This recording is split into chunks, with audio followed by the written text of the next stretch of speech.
Ladies and gentlemen, thank you for attending Town Council meeting this evening, November 12th, 2024. I hope everybody's faring well since the storm, and keep your prayers for those that are much less fortunate than we've been. So that being said, roll call. Cap Perry. Here. David Harwood. Here. Melissa Pickett. Here. Doug Matheson. Here. Pete Greeny. Here. Okay, all are in attendance. If you would, please rise for the Pledge of Allegiance. Pledge allegiance to the flag of the United States of America and to the republic for which it stands, one nation, under God, indivisible, with liberty and justice for all.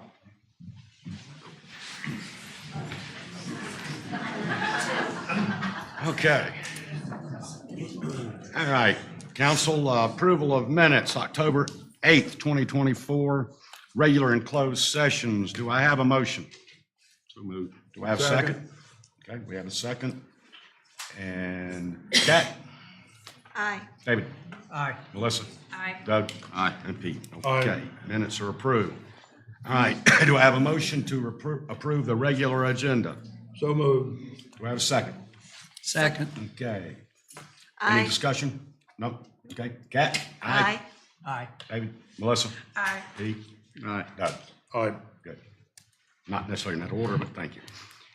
All right. Consent agenda, budget amendment, and amendment ordinance. Do I have a motion? Approve. Motion to approve, sorry. Okay. Do I have a second? Second. Okay. Kat? Aye. David? Aye. Melissa? Aye. Doug? Aye. Pete? Aye. Okay, consent agenda is approved. Now, ladies and gentlemen, if you would like to speak on a subject that is not on the agenda this evening, would you please go over to Ms. Hillary and give her your name? Okay, all right. So, thank you. Moving right along.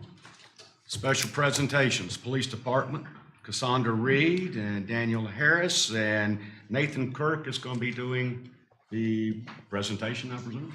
Is that correct? Absolutely. Thank you, Chief.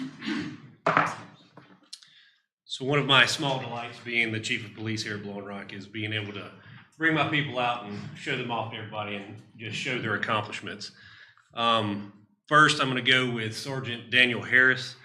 Daniel's been with us since April 2019 with Blowing Rock PD, and he just received his certificate. Well, he received it back before the hurricane, but with everything, we just now got it in here to the town council meeting. This certificate that he just got awarded is something that is special. It's Traffic Enforcement Investigation Certificate Program, and to get this, you have to have over 400 hours of training hours, and that's just additional training on top of what we already do every year. Some of those classes are traffic crash, at-scene traffic crash, intox radar, standardized field sobriety, criminal investigation through traffic, PLI. All these classes add up, and he got a total of 448 hours of training to accomplish this. So there you go.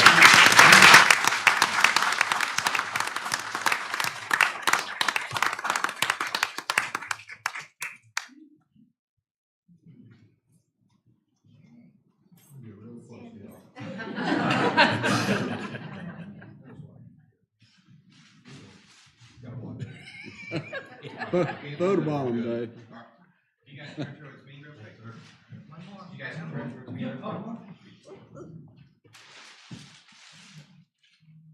Thank you. Congratulations, sir. Thank you.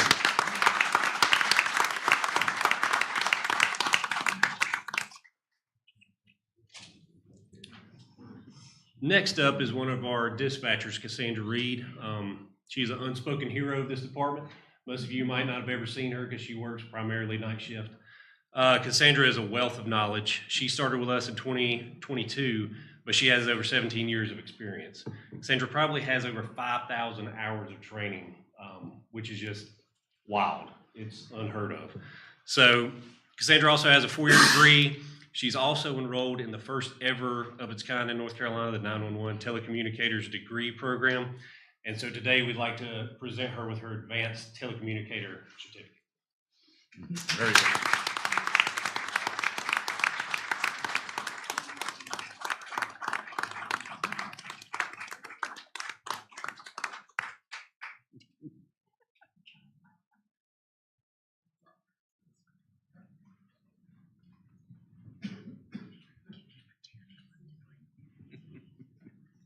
Congratulations. Thank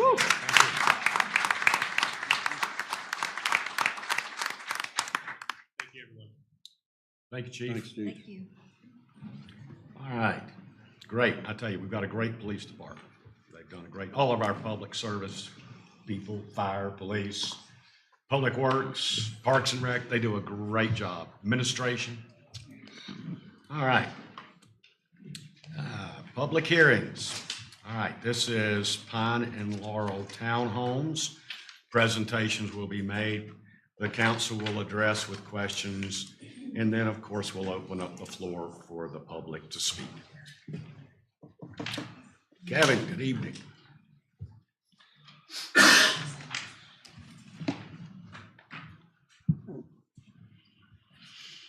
All right, Mayor, Council, good evening. I want to present this first case to you tonight. It is conditional rezoning for Pine and Laurel. The applicant is Lucrum 7 LLC. Some of this will be familiar. We've been down this once before. Just show you the aerial of the property. Lucrum 7 is requesting this new conditional rezoning of the Pine and Laurel Hotel property to conditional zoning central business, which is what it currently is. The 0.29 acre subject property is located between Pine Street and Laurel Lane, and in 2021 was approved for conditional rezoning for a 14-room hotel project. Now the applicant is proposing 8 townhomes on the property. A little background. As I mentioned, it was approved for a 14-room hotel in 2021. The site was graded and underground utilities installed for it. Building footers were dug and poured, and then the ownership paused with the construction to reevaluate. And the owner wished to change the plans and seek approval of an 8-unit townhome project. The proposed townhome buildings will the size of that will be about half the size of the hotel that was proposed. This is the site as it is today with a retaining wall that's been installed. Some of the utilities, the detention system has been installed. Water and sewer utilities have also been installed. Water, I think, from Laurel Lane. Sewer on Pine Street. The project meets the 15-foot setback on both of those streets and the side setback of 5 feet, which is really kind of the back side of the property. Moving on to the site, as you can see, the hotel took up the whole site with the parking underneath.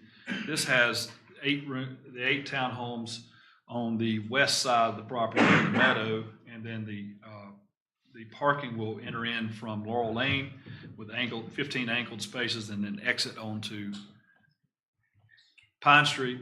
Told you wrong. Enter in off Pine Street, which is one way. Go through the site, and then exit onto Laurel Lane, and then turning right, because it's one way as well. This shows some of the utilities to collect stormwater, again, to go through out here, out the site, out to Pine Street. This shows a landscape plan for the site, and I'll mention a few things in a minute about that.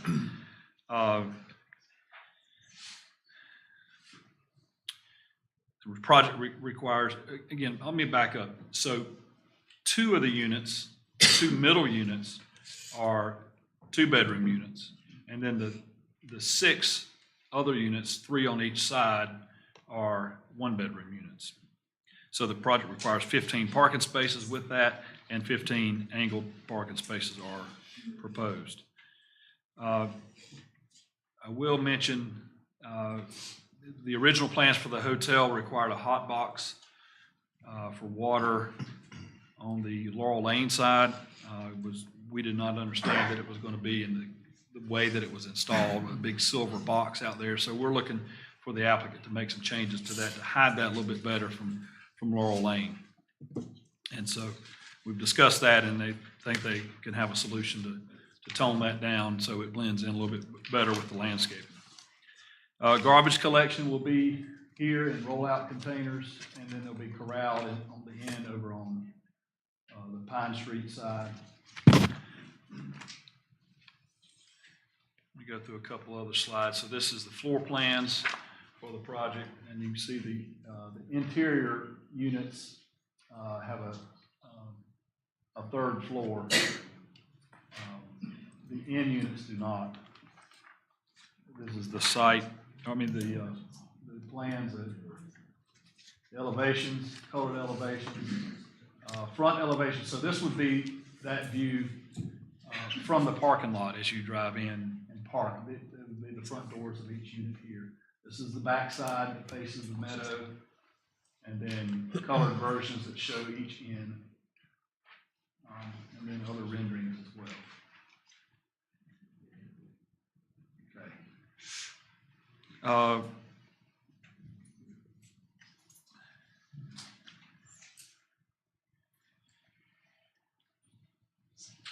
I did have a few comments. I did receive one yesterday from Ms. DeVore that lives in the house. She owns the meadow and lives in the house on Wallingford.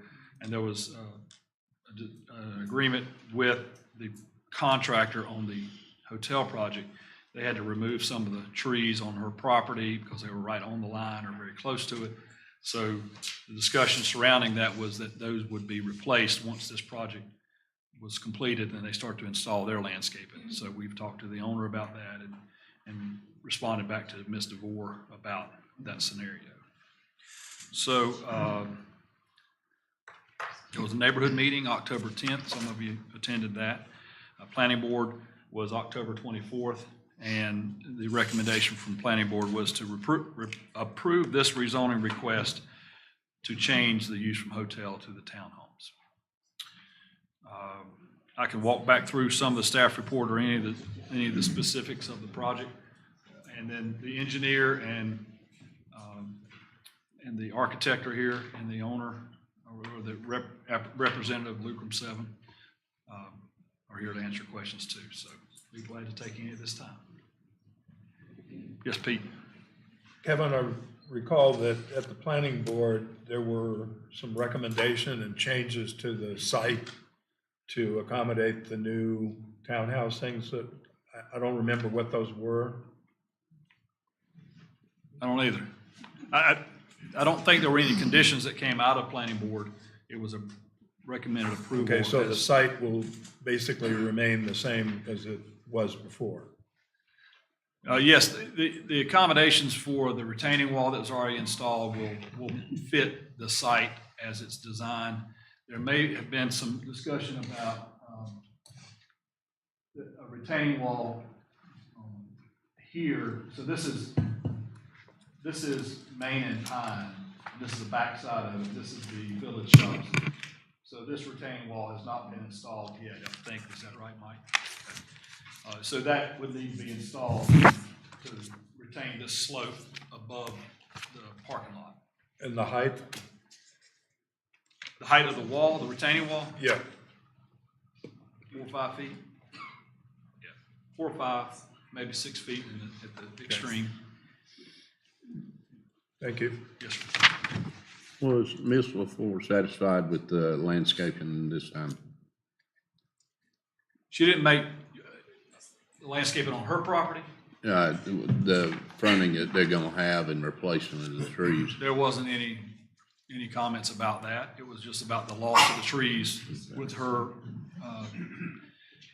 agreement with the contractor at the time. And it was that they were going to replace the trees that they removed. And so we can have that as an additional condition. I've spoken with the owner about that, and they're agreeable to make that replacement once they start installing their landscaping.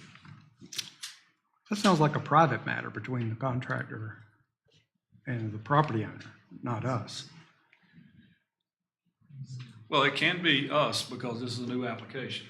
That was under the old application. Is this a new applicant or same applicant? It's the same applicant.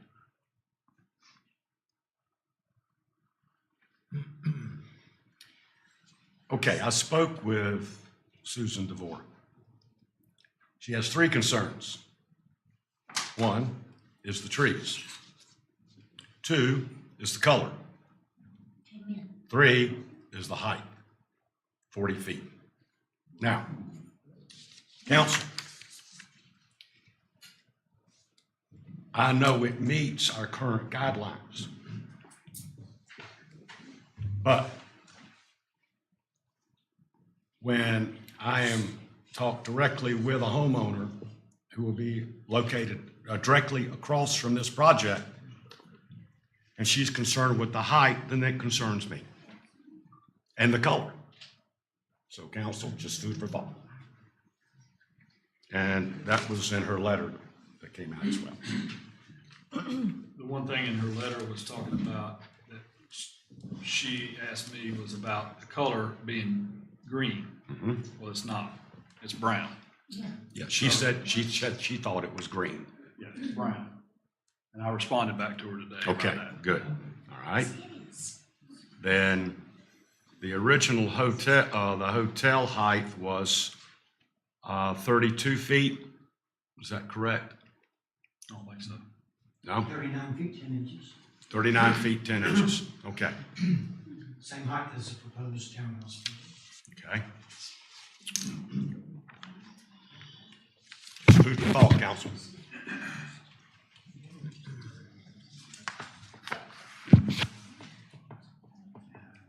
Well, I'll say something.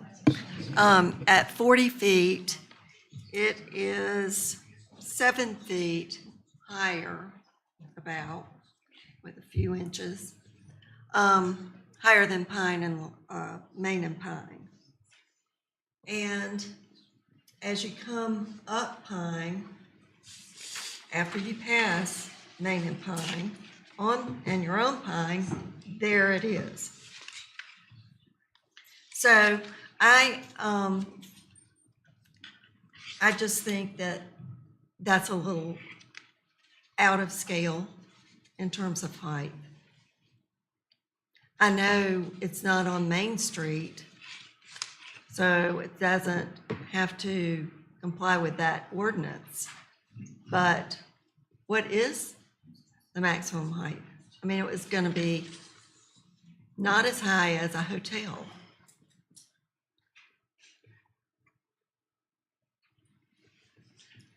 Was there a question there? It could be. I would like a response about why 40 feet high? Well, it's 40 feet. Should I come? Yeah, come on. Need to go back to the public hearing side of things. Thank you, Council. I'm Bill Dixon, Appalachian Architecture in Boone. The 40 feet height is at the gable at the very center of the building, the tallest point. It drops down as it approaches both Pine and Laurel, and it meets the current height standards. In fact, we're 2 inches below the maximum height allowed of 40 feet. So what is the maximum height standard, Kevin? 40. So the building is staggered here, so it's, I see that. was it? 30 feet, I think. Right here, the max is 30, but that one's 2810. 2810, and it staggers back. Current code allows you to go higher as the building goes back. Now, in relation to Main and Pine, the top of that building is 33 and a half, allowed to be 34. So it's, and then this site is 6 feet below that part of Main Street. In fact, maybe a little bit more than that, but given the retaining wall that's required on that site so that it steps down as you come off Main. So it won't be as tall as, especially on that end along Pine or on the other side of Laurel. It's lower as you enter in, but when you get to the middle, it gets to 39. Right. But if you're looking at it head on from Wallingford, I know you're looking at the rear, you're gonna see 40 feet. Oh, gosh, yeah. I mean, because you're below from Wallingford, yeah. Okay. All right, we've gotten ahead of ourselves. I'd like to open the public hearing. And thank you. Please, is there any, would you like to, do we have any questions for the applicant? Okay.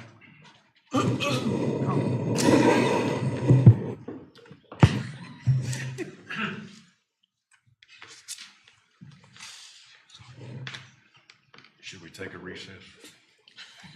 No, David's hogging the mics. Did you want, Counsel? Charlie, did you want the applicant or their engineer architect to speak to anything specifically? Concerns, thoughts, ideas? Would you like to speak? Maybe if you would reference the color for the record, if you would. I'm Michael True with Municipal Engineering, project engineer. The color, I think sometimes on computers, colors don't come across and can be distorted a little bit. This is going to be a brown color. It's not going to be green, and I think it'll blend in really well. The other item that I wanted to just say is that we're willing to work with Mrs. How do you pronounce her last name? DeVore, Mrs. DeVore, and plant whatever species she would like, and honor that agreement that the previous contractor had.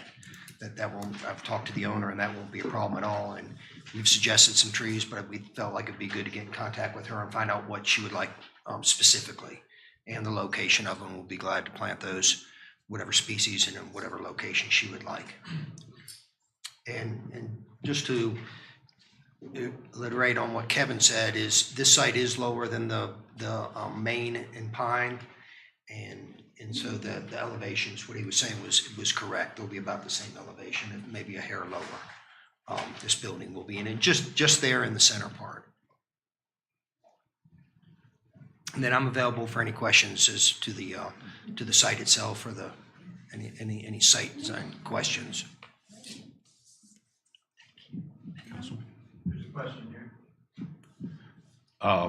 If you, you are welcome to come up and speak. No, I wasn't into that. I just wanted to know the building materials. That was my question. Just Building curiosity. materials?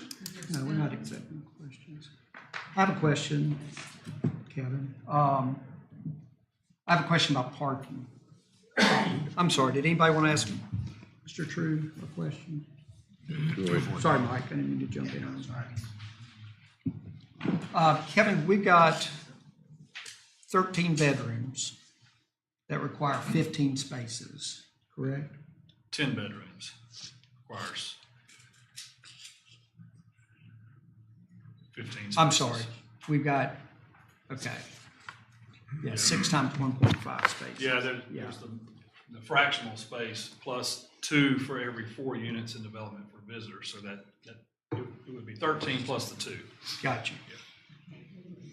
Looking at the floor plans, I see that there's potential for 12 more rooms to be utilized as bedrooms, even though they're not labeled bedrooms.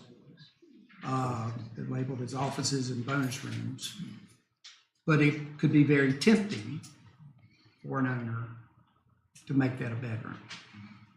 In terms of short-term rentals, which this property would qualify for, should someone fall to that temptation and list their property as, when it has 1 bedroom, as a 2-bedroom unit, what recourse do we have? Because we're not providing enough parking for said unit in this design. And what would be our recourse as a town to mitigate that? So these plans are part of the approval. Floor plans, elevations, landscape site, everything is part of the approval specific to this site. But to go further, I'd like Tucker, if you would, to answer that as far as the enforcement process. Sure. As he was just saying, all of the materials submitted as part of this application are conditions of the approval were you to approve the application as it stands. And so if a use were to violate the materials that were included, whether it could be a narrative or in this case, the architectural drawings and the plans that show a single bedroom unit, the town planning inspection department could enforce that as a violation of the zoning permit if somebody were using it in that way, especially if they were advertising it as such, because then we have notice on its face that they are violating the zoning permit. So there would be an enforcement mechanism potential there. if the use violated what was represented in the approval. Thank you.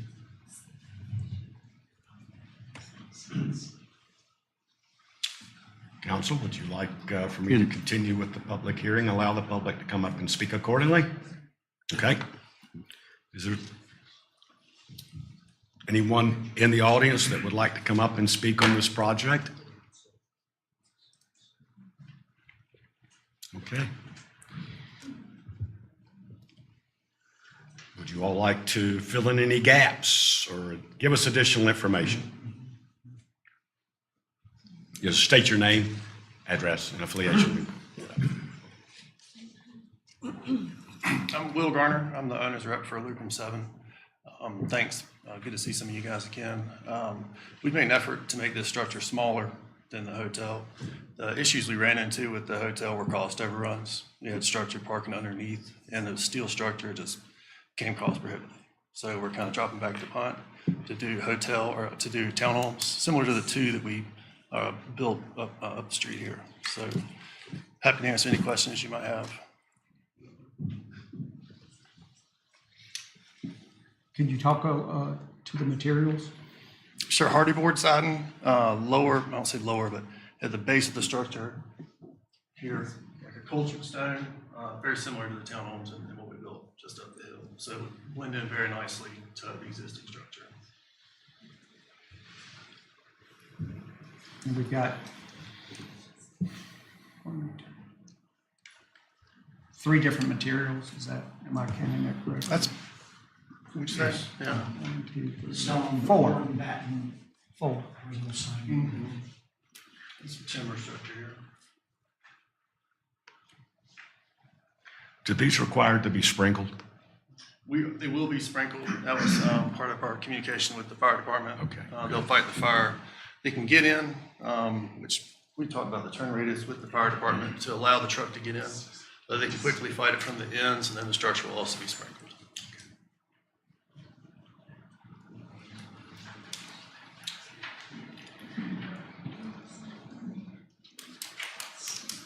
Do we need a motion to close the public hearing? We ready? Okay, do I have a motion to close? Melissa? So Do I have a second? Close the public hearing? Second. Okay. Public hearing is closed. Council, thoughts? I do have, Kevin, 2 questions for clarification. Okay. So the height is within the ordinance, and the color is one of the town's approved colors for commercial properties. Yes. Thank you. Whatever that color is. It is brown, green. Yes, it fits within the color palette we have established. Do we require a performance bond for this project? No, only if they are trying to open or get a CO and maybe they don't have the parking lot paved, or they don't have some of the landscaping they're trying to install in the middle of winter. That's when we require a performance bond. Okay. This may be in our materials, but I could have missed it. The rear faces Wallingford. The front faces whatever is there on Main Street. Well, does the front face Pine and Main? I don't think so. No. It would face the back of the shop. The back of the shops. Face the parking lot. And what is this, how much space, how many feet are between the parking area and the shops, whichever shop it is or shops? So, okay, can you see this cap? This is the back of Village Shops right here. Right here. And so here's the property line, and they've got a little fence back here, and a parking area behind the shops. And then, so from here to here, 20 feet, 25, 30 feet. So is that Bald Guys? Is that No, they're over here on the other side of Laurel Lane. This is Village Shops that has, One more. right. All those. Okay, all right, I'm with you Yeah, now. it's got the courtyard and it has the little restrooms back there on the right side. It still seems odd to me, I don't know if it seems odd to anybody else, that the front of the building, you can't see.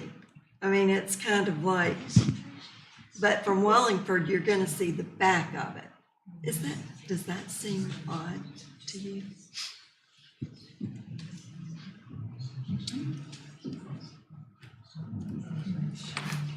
Well, we can get Mr. Dixon to change the name on the elevation.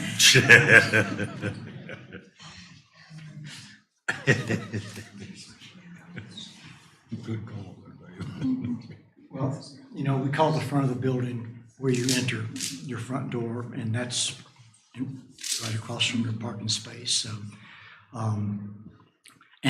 That's the front, and the opposite side is the back, which faces Wallingford, that's correct. Materials will be a stone base, and then 2 different types of siding, hardy plank, but there'll be both vertical and horizontal siding. A mix of shingle types, from asphalt shingles on the primary roofs to metal roofs on the entry and dormers. And it will be painted brown. And so, Mr. Dixon, why did you decide to put the back facing Wallingford and the front facing the other side? I think it was as much to do with the entries and exits on the Laurel and Pine. And I guess your question is, could we not flip the building, put the parking where the building is and vice versa? I may be able to shed a little light. This is a very odd-shaped lot in the fact that it's very long and very narrow, and we looked at lots of possibilities. We looked at possibilities with the previous owner, and then, of course, we designed townhomes, then a boutique hotel, and now we're back at townhomes. My general feeling on it is that these townhomes, when we go past these townhomes to get to Wallingford, you go into a residential district, and this is the town's, what is it, general business or? Yeah, central business, and that's more appropriate for it to face Main Street than it would to face the residential. On having people come and go and traffic. This way, all the traffic that comes in and out of here will be shielded from the residential area, and people won't have to, we could flip-flop the whole thing and have that, but then the residential area would be experiencing all that traffic and people walking into their units and possibly more noise. Yeah, headlights coming in, shining into Mrs. DeVore's property. So it just, to us, seemed more logical for this to face towards Main Street, towards the business district.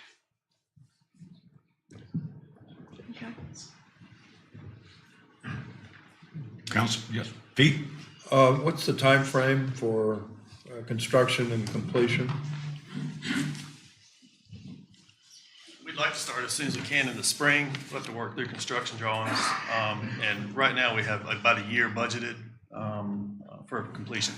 But we'll try and accelerate that as quick as we can. We want to get these up and in the ground as soon as possible. And all your materials would be right on the property, you won't have to? Yes, sir. Okay.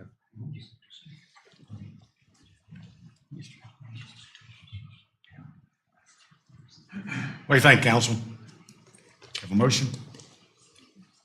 I have one more question. Okay. Sorry. Will these be metered separately, water? Yes. Okay. Right here, on the Laurel Lane side, that's where the water line comes into the building, to the site. Thank you. Just one quick note, sorry, before you entertain a particular motion or discussion. The representation relating to planting trees for the neighboring property, just keep in mind that if you want to make that a condition, you'd have to do so as part of the approval. The applicant has represented, they're happy to do it, but if you want to make it a condition, you'd have to do that as part of the approval tonight. So just keep that in mind. That'd be gravity fed or force? Sure, gravity. Gravity and the force main are both on the Pine. Gravity goes down to Mayview and then comes right back by. Okay. So So it goes to the Mayview Pump Station? And then comes right back by. Takes a long trip. Okay. Council, any thoughts, ideas? Make a motion? I'll make a motion to approve as submitted. No. You want to add the tree The condition? tree. Any conditions like, You gonna put those trees? The trees are on a separate piece of property. It's not on this property. I'm concerned with the application of the applicant's application for this property. And that, to me, sounds like a private matter between those two parties. all right, so we have a motion on the table to approve as presented. Do we have a second?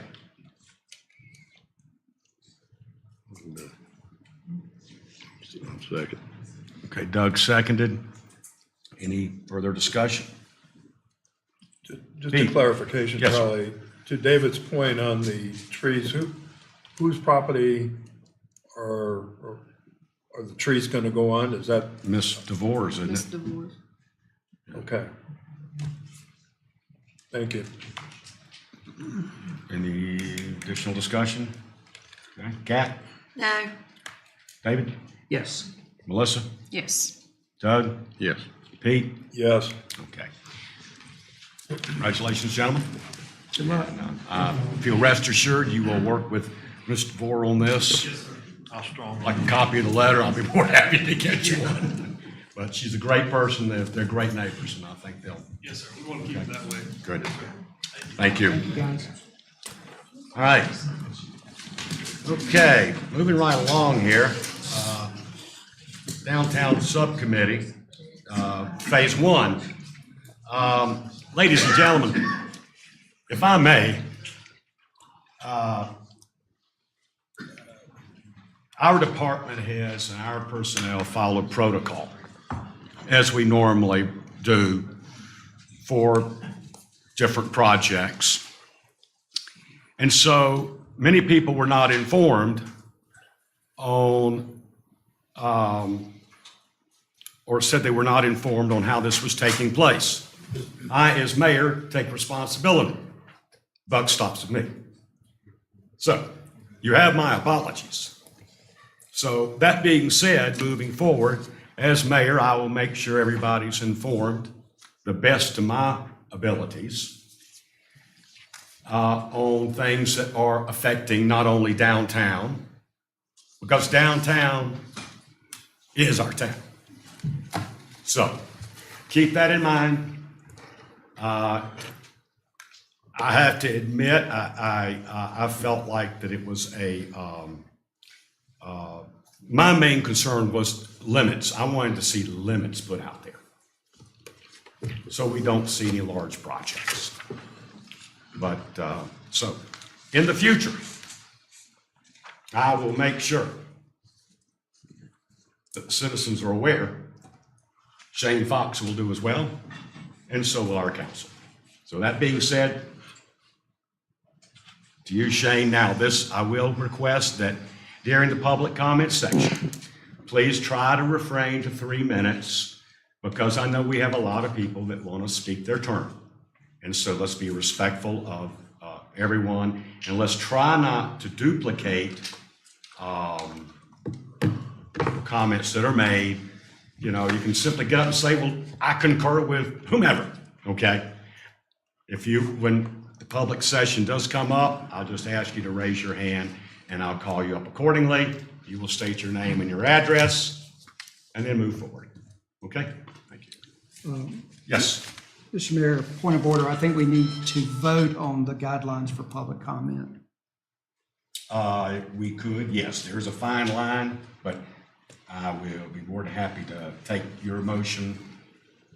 Yeah, I would like David to. makes a motion to do what? I would like to propose we set a time limit, because I want the meeting to be respectful, productive, and inclusive, and give everybody an opportunity to talk. We've got quite a number of people in the chamber tonight, so I would like to propose we set a time limit of 3 minutes for each speaker, and ask that the speakers direct their comments to the council, not to town staff, not to Mr. Fox, but to the council.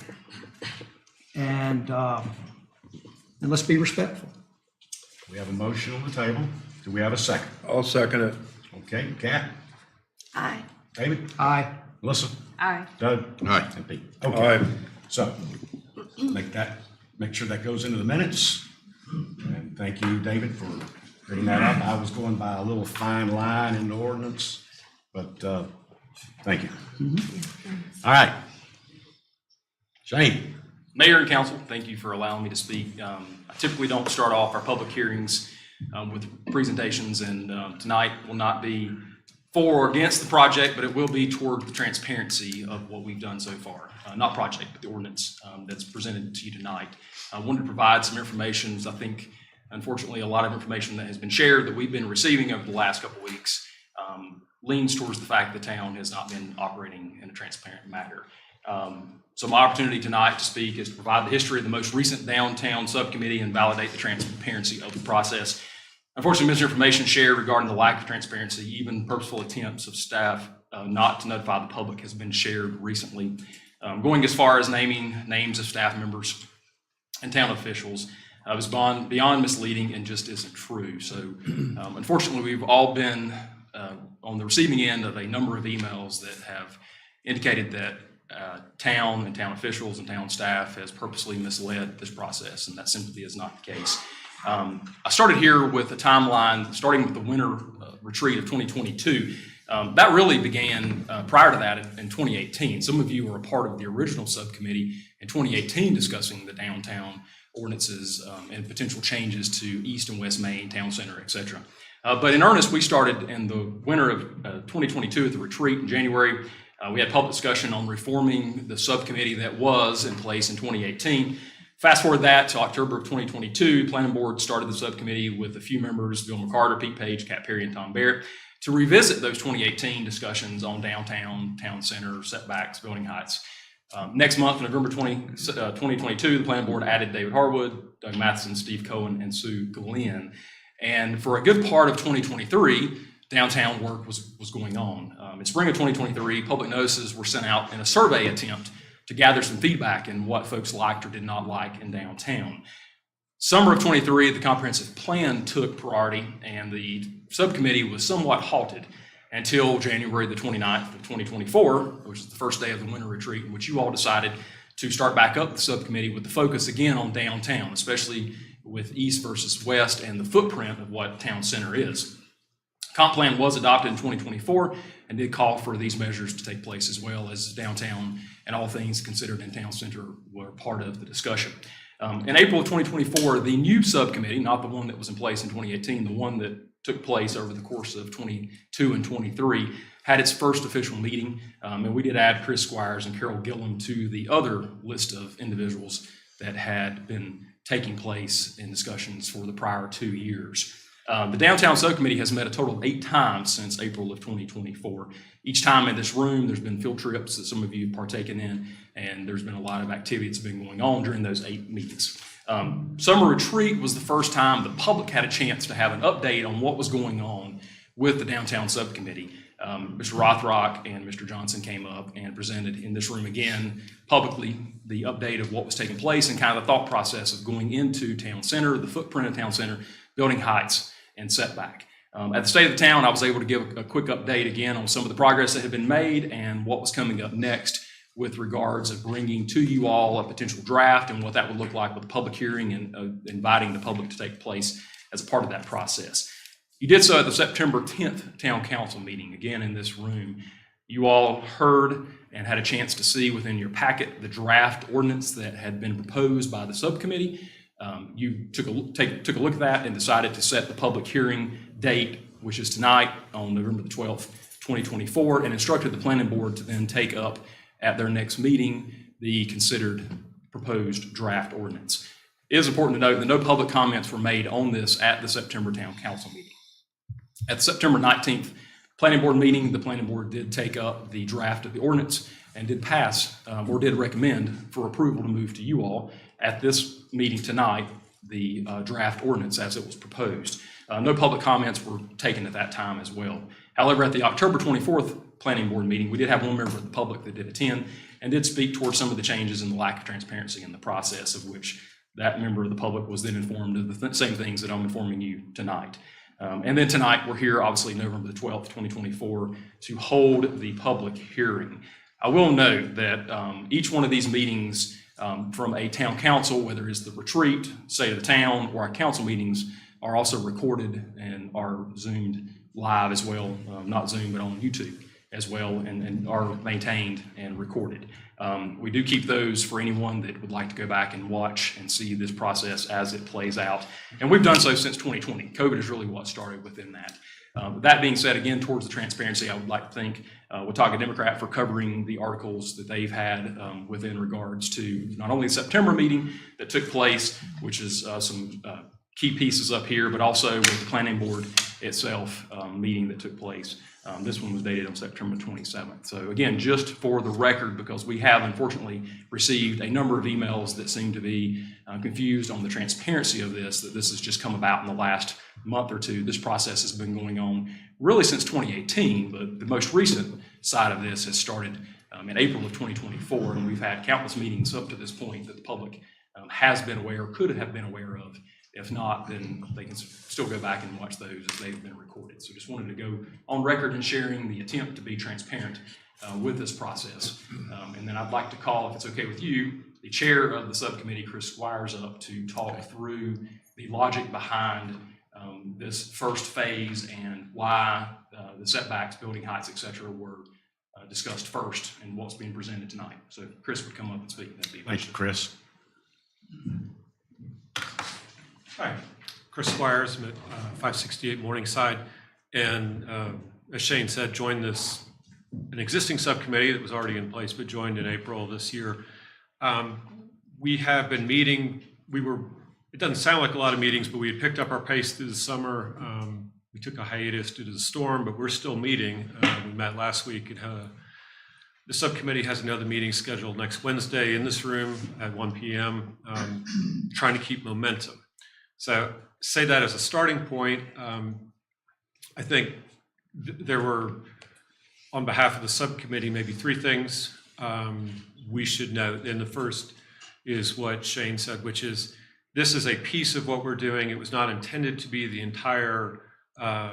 entirety of our recommendations. The thought was, let's start with some building blocks, get those in front of you, get reaction, approval or approval in some form or not, but at least have something that was a starting place. And so the proposal this evening includes zoning districts, changing downtown zoning districts, which is fairly fundamental. And then for the most part, it's dimensional things, which as a group we were able to talk about and reach a majority agreement upon, and bring those forward to you. And then that would allow us to go forward and have other discussions about other items within that context. Second point, which is very important, I'd like to make is, it's a great subcommittee, but the members have a lot of different experiences, both in life and professionally, through their careers, have a lot of different perspectives, have a lot of different priorities. We all want downtown to be great, we want it to be vibrant, and a place that we love, but we have different priorities. And the importance of that, sort of the ramifications of that are twofold. One is, I think it's created a really good series of discussions where people have different ideas and challenge one another. And it helps us, I think it's very, very good to work through different ideas and get to a place where most people are agreeing on the recommendations you have in front of you. The corollary to that is, though, that the recommendations you have in front of you are not a unanimous agreement. They are the majority agreement, significant majority, but we do have alternate opinions out there. And so I think it was one of the things the subcommittee said we wanted to make sure the planning board knew, that y'all know as well, that this is a majority view, but there are other views out there. And again, my perspective, I believe that's a healthy thing. And I think the third thing is more of maybe an example of that second and the diversity of kind of where we ended up. Most of what you're looking at this evening are about building heights and setbacks. Again, the zoning change is the underpinning of all of this, but the zoning, Town Center East, Town Center West, Town Center Sunset. But within that context, an example of the diversity and also a detail that's coming is on Town Center East, we went into this after however many months of discussion of let's get our final recommendations on this. It had a lot of a different opinion and essentially came down to work together to say the 30-foot recommendation you have in front of you is the right recommendation. However, provided we don't want everything to be the monolithic 30 feet. And so one of the ways that I saw the coming together of different ideas is the recommendation you have in front of you includes in a different section or a different paragraph anyway, the requirement that adjacent buildings, Town Center East within this 30-foot context, that adjacent buildings have to be a different height. And the idea was, here's your 30-foot maximum height, and that other building next to it needs to be 28 feet or 27, some different thing. And that was, one, it's a detail just of why you're looking at certain things you're looking at with the varying heights, but more importantly, it goes back to that principle of we have people with very different ideas coming in and finding a place that most everyone's concerns are being met, and we have varying heights, and so we have 28-foot heights, 30-foot heights that should over time develop in the Town Center East District if it's approved as we propose. So you have a lot of people that want to speak. I'm available to answer questions now or later if you like. Thank you, sir. Thanks, Chris. Thank you. So we've got a lot to cover. I'll take the time. I got more than 3 minutes, Charlie. Not according to David. Well, David, I'll share your letter too. But first of all, I want to thank the subcommittee, and I'll mention them by name here in a minute, because we've done a lot of work, especially this summer and the last couple of weeks of putting together something that we think will be a framework for continuing the work that we've got a lot more to do.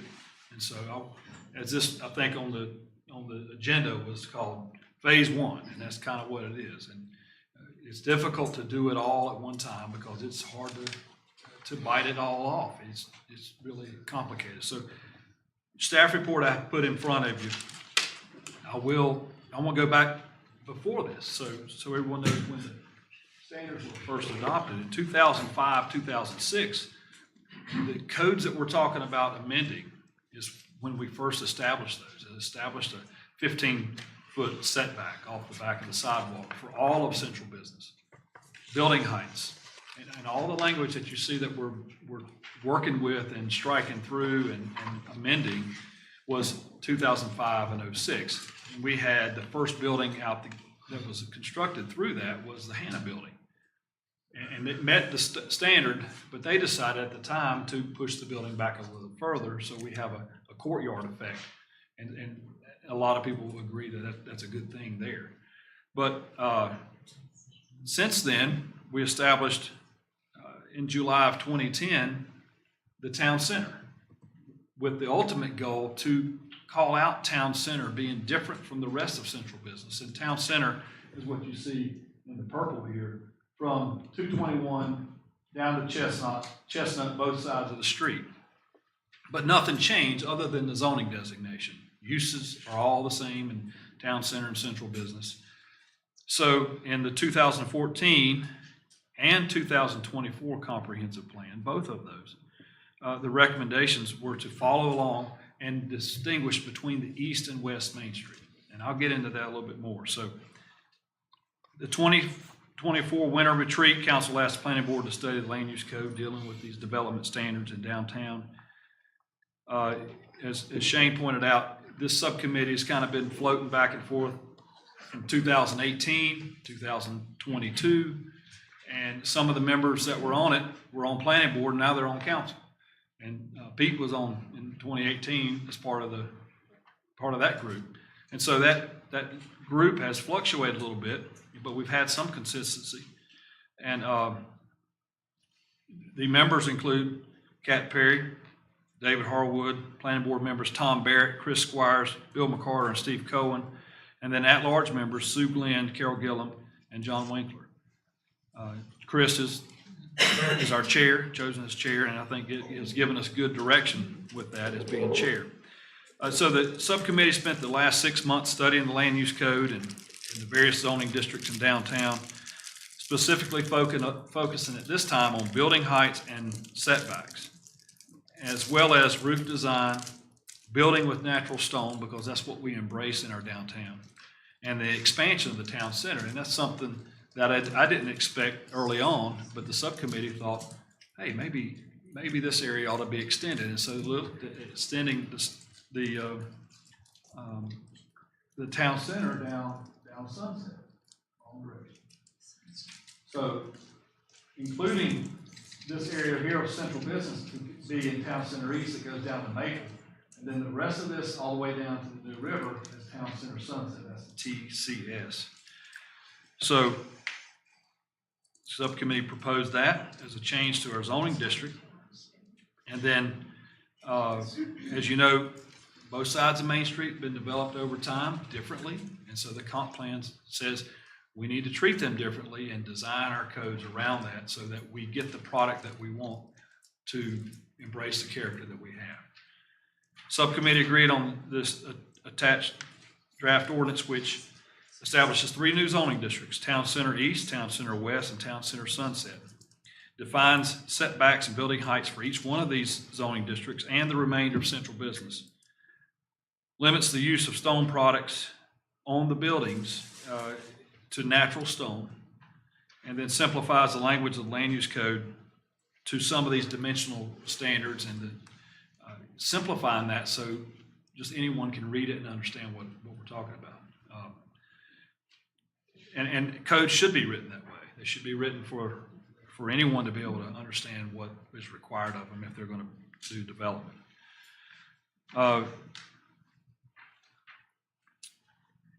The subcommittee walked at least two occasions down Sunset, down Main Street, trying to understand what the building heights were.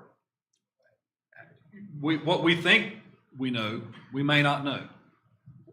What's the tallest building in town on Main Street? It's the J.W. Tweeds building. It's 29 feet. And I've got some other slides if we want to look through what the building heights are at particular locations. There's, on the east side of Main Street, there's some complexities in designing a flat roof building with adequate ceiling heights and places between the floors for utilities and other parts of the construction. The allowance of a parapet if it's going to be a flat roof. Ultimately, the subcommittee arrived at a maximum building height of 30 feet on the east side of Main Street. That's from the sidewalk to the highest point of the structure. Across Main Street and Town Center West, there are several more buildings that have a pitched roof, and that building heights are closer to 35 feet. With an increased setback of 25 feet from the current 15, the subcommittee agreed it would be appropriate to allow a building height of 35 feet in Town Center West zoning district. In your packet, also provided a summary of what the existing setback is for that particular zoning district. Some of the districts don't exist yet, but so I listed that. There's nothing in the current ordinance pertaining to that. And also I did the same for building heights. Some further clarification of this draft ordinance. It simplifies some of the text that allows buildings to have higher buildings by increasing the setbacks. That language is removed for clarity. We think we accomplished that by just saying this is the building height for this district. If you go back to a certain point on the lot, 35 feet, especially in central business, you get that far back, then where you enter the building, that's where you measure the building height. So as you get further back on the lot, it changes. That's current. The current is you get back to 50 feet, then that's when you change where you measure the building height. We reduced that down to 35. because that's a pretty substantial setback. There's a provision in the ordinance that limits any building facing Main Street in central business or town center to be limited to 35 feet regardless of where the building entrance is. So if we look at the 7-acre piece, anything that faces Main Street is limited to 35 feet. One thing that has not been changed on the draft ordinance, I would make one suggestion at this point, that we add 221 and Sunset to that language. I think it's covered, but I think it wouldn't hurt to add those two streets as predominant streets in our downtown, to add 221 and Sunset to that provision of the ordinance. The proposed ordinance has language that requires roof lines, parapets, and facades to have variable heights, especially it was mentioned earlier about Town Center East, that when, instead of having two buildings at 30 feet, if one is already at 30, the next one can't be there. It's got to be 29 and a half or 28 or 29, so that you have some flexibility and some variable facade on that side of Main. It's what we have now. We have some variation, and we want to continue that. There are no proposed changes to the table of permissible uses. They're all the same. What you can do in central business, you can do in Town Center Sunset. That has not changed. It may be proposed once the subcommittee digs into other parts of the ordinance. But at this time, they're all the same. In the section 7 of the draft ordinance, you'll see just one small section of the use table. That's all I put in there, but the idea is that if this is adopted in the wording that's in the draft ordinance, that the entire 17 pages of the use table will be updated and have all 4 of those zoning districts, central business and the 3 town centers.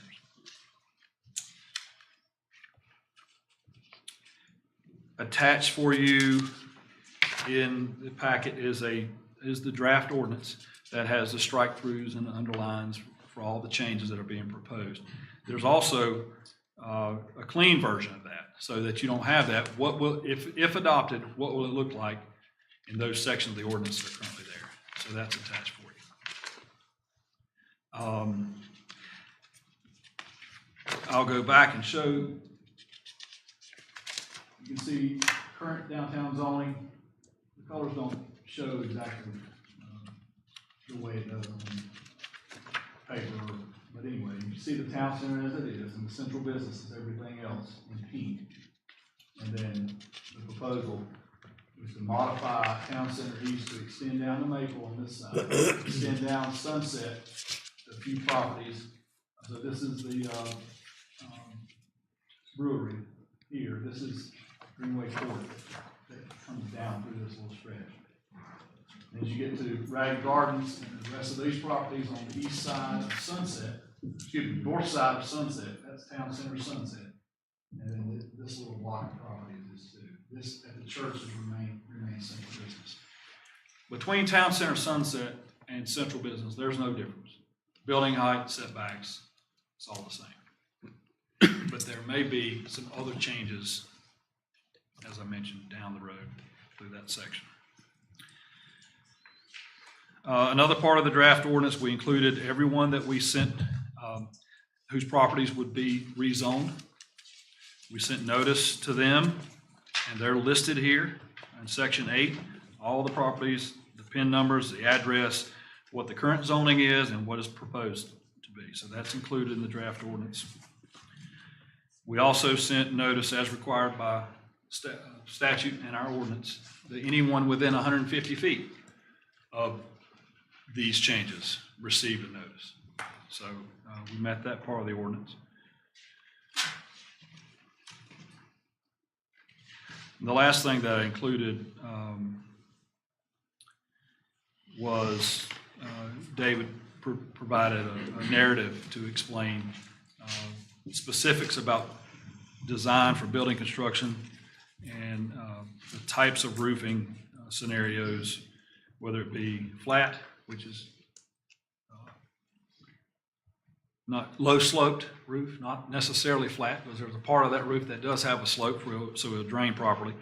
And then you have pitched roof, and we all understand what that is. And then a hybrid, which has been pretty common lately. So, you know, where the building has an effect that looks like it's pitched, but there is a portion of it in the center of the building a lot of times where HVAC equipment is utilized or is placed, or whatever it might be. It might be an elevator shaft or something that's in the center of the building. And we've seen where John Winkler's done that on the Manor, the Getaway, and the Moody Hotel, or whatever that's going to be called. It's similar. That's a hybrid roof, if that's right. Is that right, David? Okay.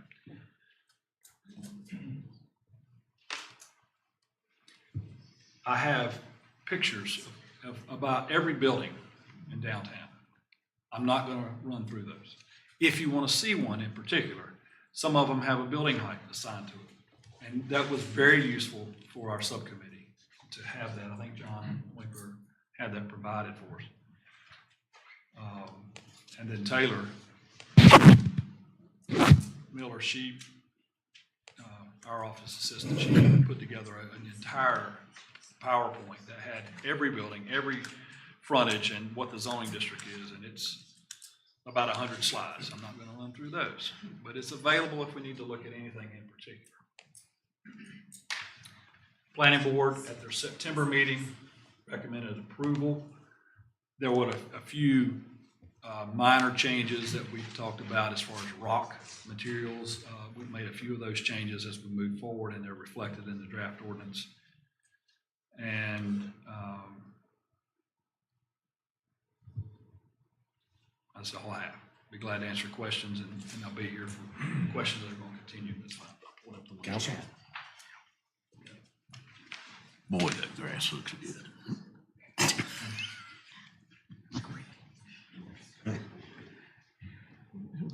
Grass looks awful tall in front of Rumple. Those behind, we took a picture, he was out there.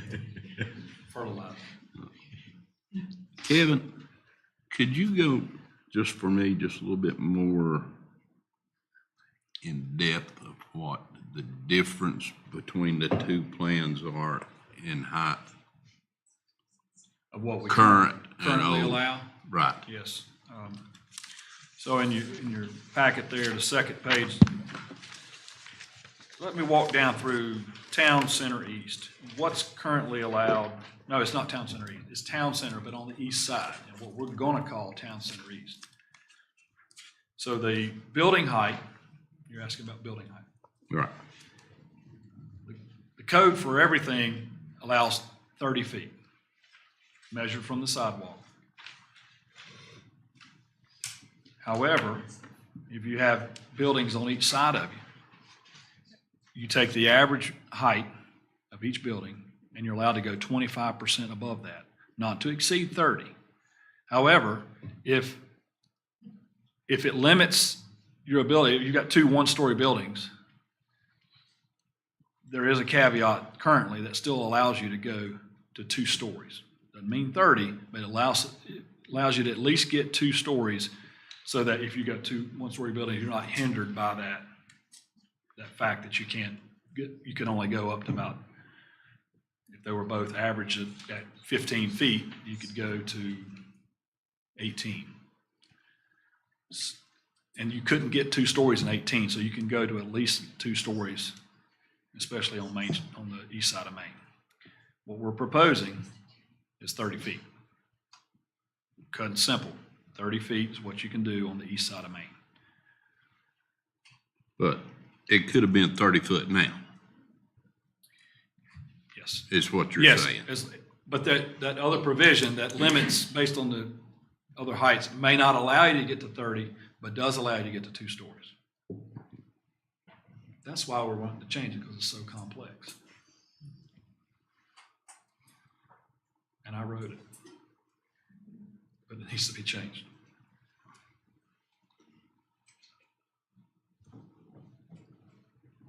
One last one on me then. And y'all decided not to do all this at one time, mainly because it was too much to bite off, is that right?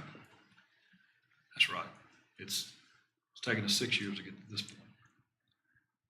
If we keep adding everything in at one time, it's going to be a lot to digest.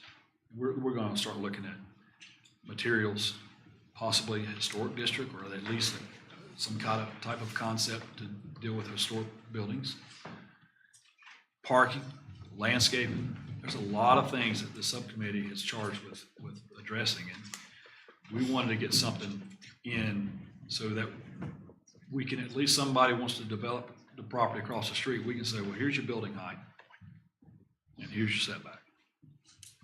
I will mention that the setback across the street is currently 15.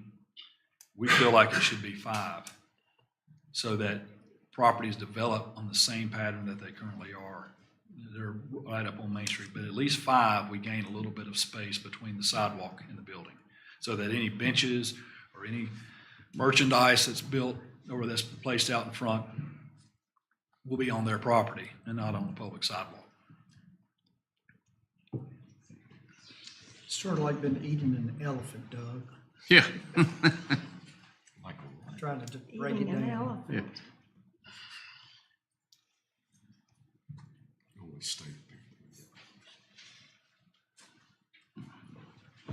Council? Should we open the public comment hearing section? Okay. Kevin? Thank you. I'll be here. All right. The public hearing section is now open.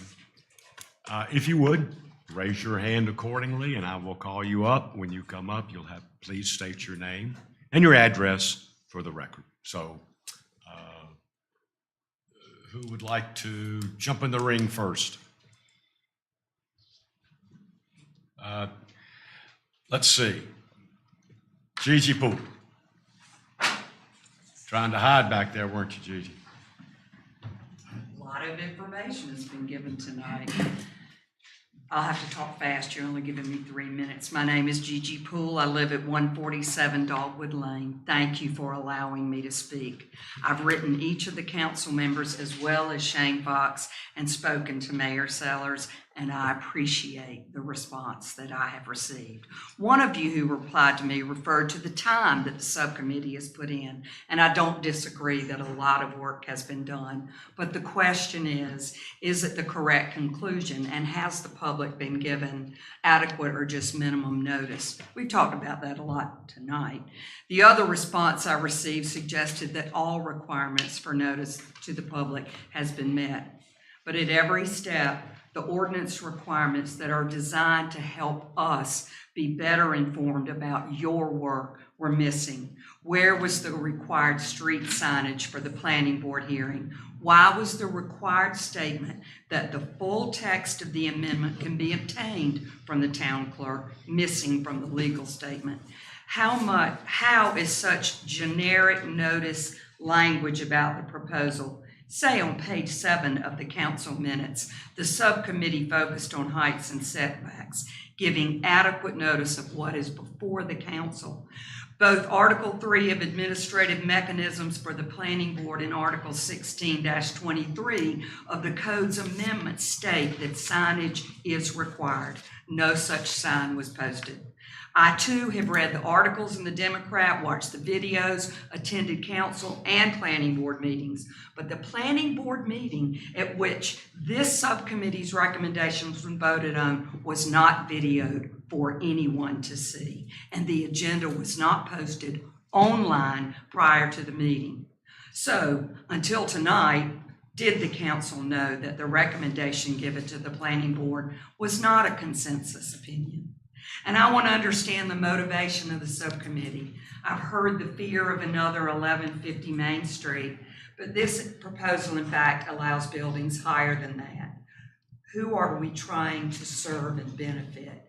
You've been elected by the citizens of Blowing Rock, and I know these are the people that you want to represent, and that you want to know our wishes before you vote on something of this magnitude, and I believe you want to do the best for the community of Blowing Rock as a whole. At the September council meeting, as this action was being discussed, one of you said, this may be just the beginning and we need to be thinking about the whole picture. I agree. Where is the whole picture in this? And at that same meeting, parking was discussed and a staff member said, there will be times when you just can't provide parking.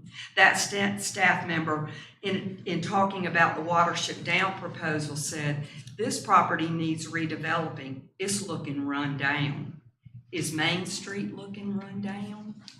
Redevelopment is something you do when you have a problem, not when you have something to cherish. I ask you to defer this action until your community can understand and ask questions, and the town can present a comprehensive ordinance plan which addresses protection of the many hundred-year-old buildings and includes detailed design standards. That was 3 minutes and 14 seconds.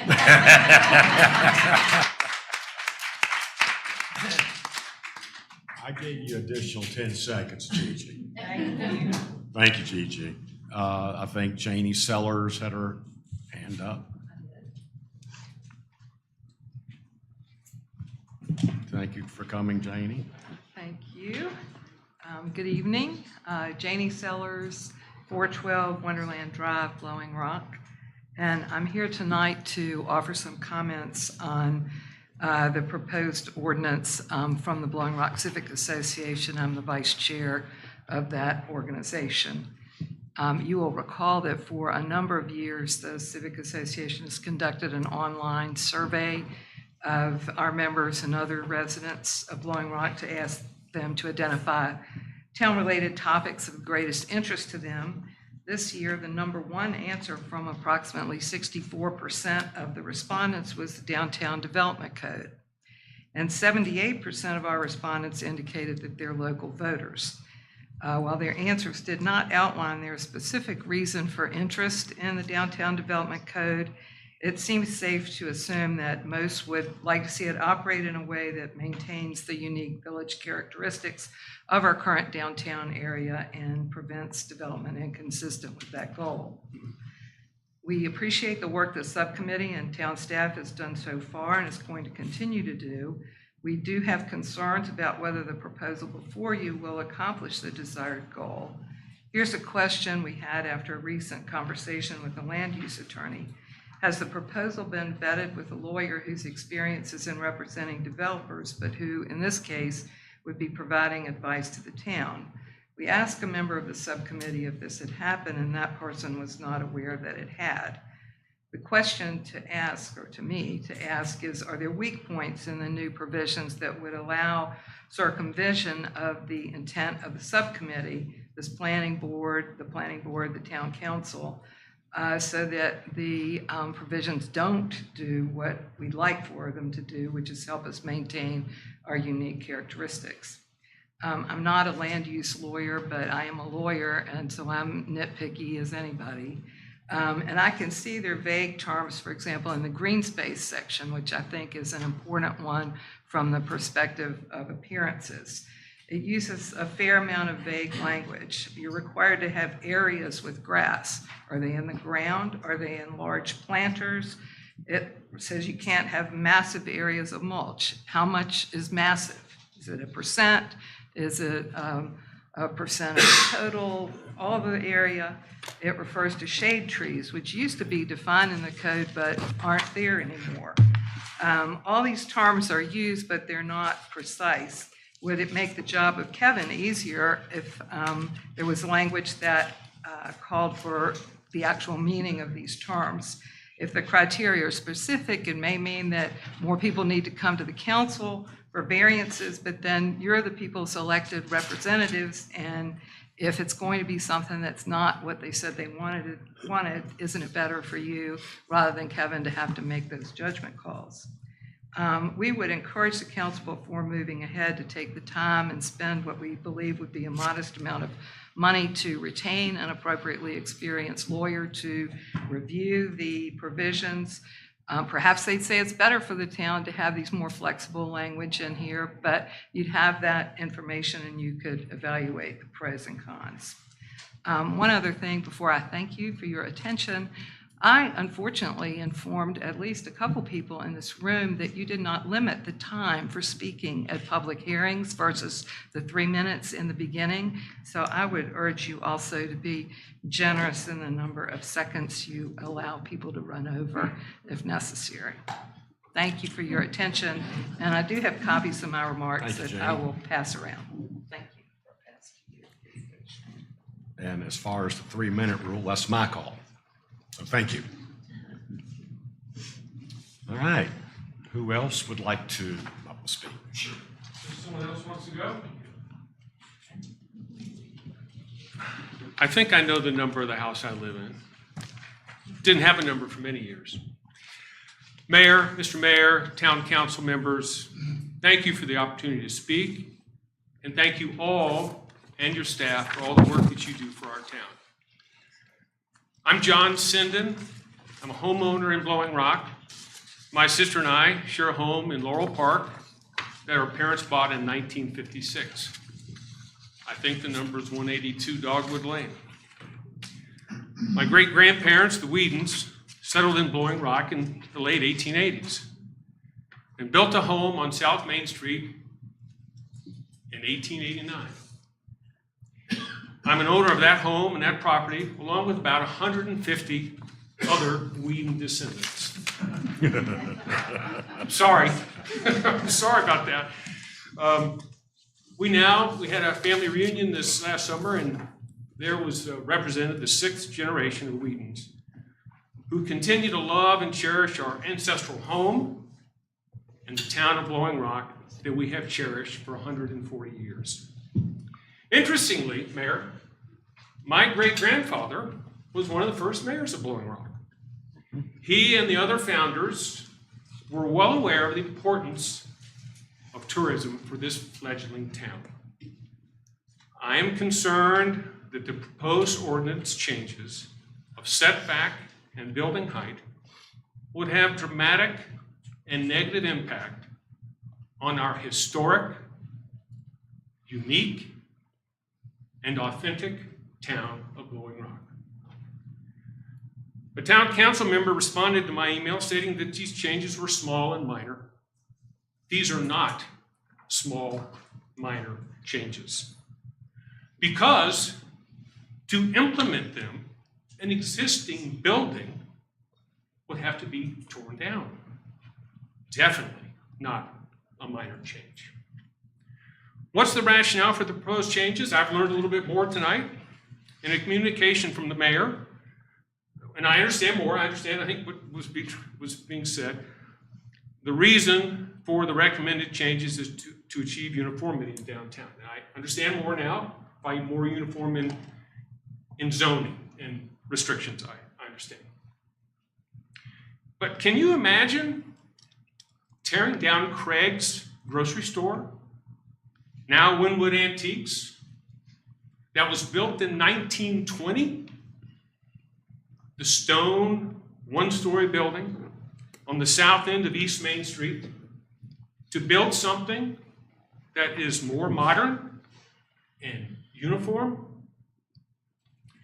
All of this makes me concerned that investors, builders will purchase downtown property, demolish the existing historic building, and build a larger and more modern structure that will resemble some of the new buildings in our town, which in my mind are not in keeping with the unique character of our town. Our town's founding fathers were correct. And you know this well with your family, believe me, I know. We're correct about the importance of tourism for our town. Tourism is booming. Much of what draws visitors here is the look and feel of the downtown shopping area. These proposed changes would ruin what we have preserved for 140 years. I respectfully request that the town council table the proposal and pursue a designation of a historic district for our historic downtown. We can use that as a foundation for future building and renovation. 310, 315, how'd I do? Thank you very much. Thank you. Thank you. You know, I just wanted to set some guidelines so we didn't get too repetitive, but I thank everyone for being respectful. So thank you. Now, who else would like to speak? Okay. Yes, sir. How are you? Good. I'm Lee Rockmore, 300 Laurel Park Road. Put on my glasses. In 2019, a task group was formed to look at ordinances for development in Blowing Rock. This included the 321 bypass in downtown. The task group included the Land Use Ad Hoc Committee and Benchmark Planning, the longest established urban planning firm in North Carolina. The role of the group was, and I quote, begin to develop, define, and design the process for orderly land use development in downtown Blowing Rock and 321 bypass. Quote continues, begin review ordinances already in place to protect land use, end quotes. Before any work began, the subcommittee was instructed to exclude downtown. The work of the task force included several open meetings with the public. Out of all this, a report was presented to council in January 2020. That was called Town of Blowing Rock Valley Boulevard Study. Our downtown is a major part of the heart and soul of our community. It is the identity of Blowing Rock for our community and our visitors. I appreciate your commitment to preserving downtown and to our community. Before making changes that will impact us, I ask that you follow the same format used for the 321 bypass development 5 years ago. There's already a committee installed, but also ask that you hire an outside expert consultant as part of the task group. Please have transparency with community meetings and input. Once the task group work, including open community forums, has been completed, please present this to our community for comment and then make your decision. Please do not make a decision tonight without the inclusion of planning experts and transparency. Thank you for your time.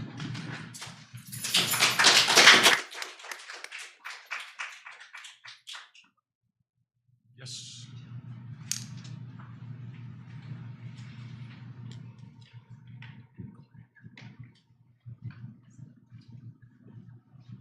I'm David Sweet, live at 130 Green Street. I appreciate the difficulty in trying to describe in written language a framework for development and construction. I would submit that it is next to impossible to completely do that in written language.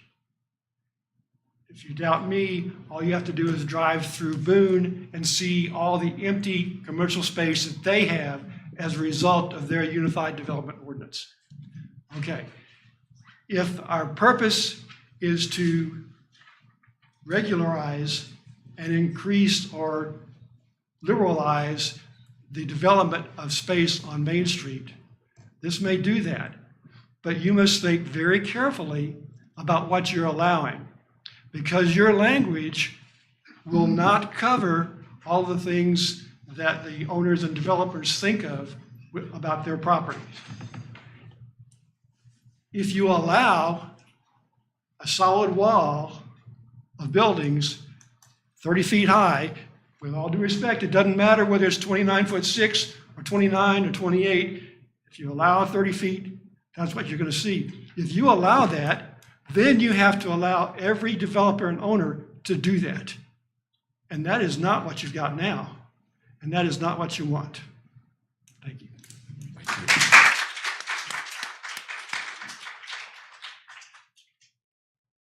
Yes, please.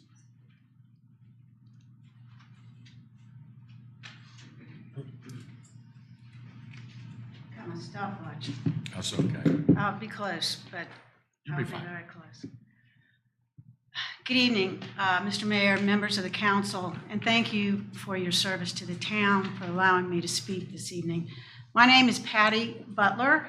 I live at 177 Dogwood Lane in a home originally built in 1898 as the Mission Church of St. Mary's Episcopal Church and purchased by my parents in 1971. My husband and I have owned it since 2002.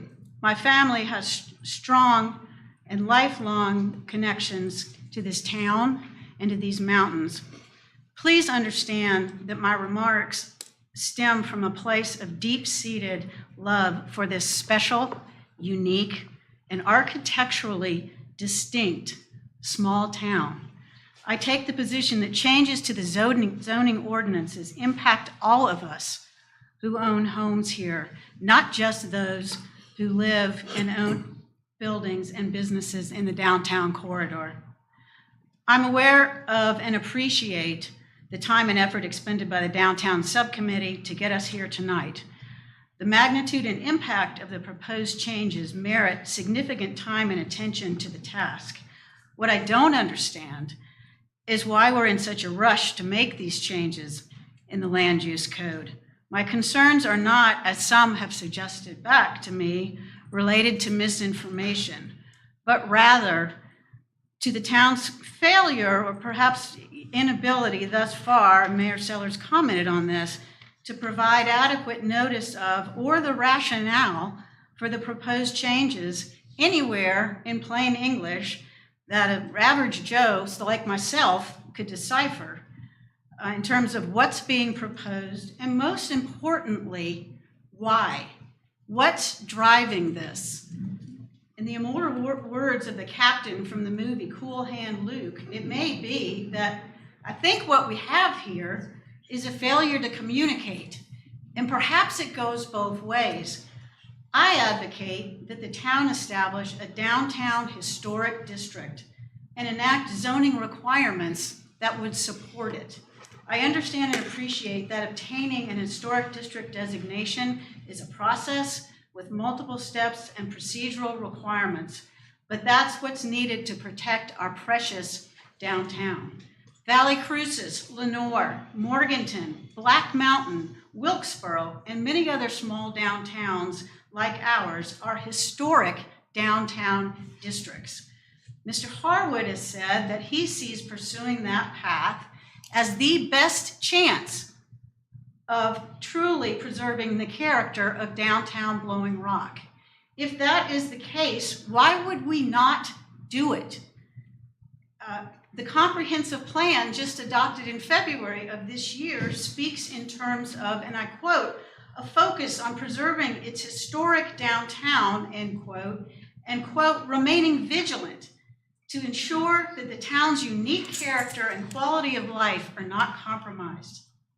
Just as many flock to Europe's quaint cobblestone-covered storybook, really old towns to wander and spend money, so too do folks come here to Blowing Rock for the Hallmark movie set, look, we are so fortunate to enjoy every day. Blowing Rock continues to be the most beautiful make the most beautiful small town lists in our state and Southern Living magazines, and that occurs for a reason. Let's make it financially feasible through tax credits and grants for our business owners and operators and landowners to continue to flourish in these irreplaceable historic structures.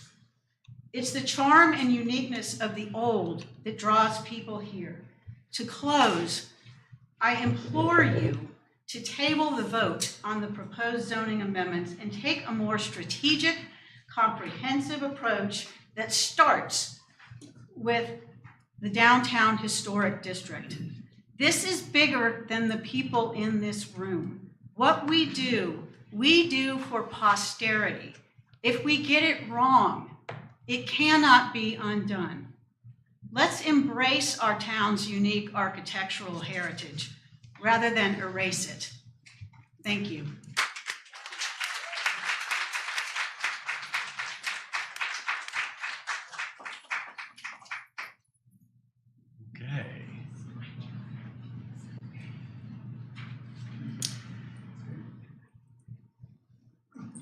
Please step up.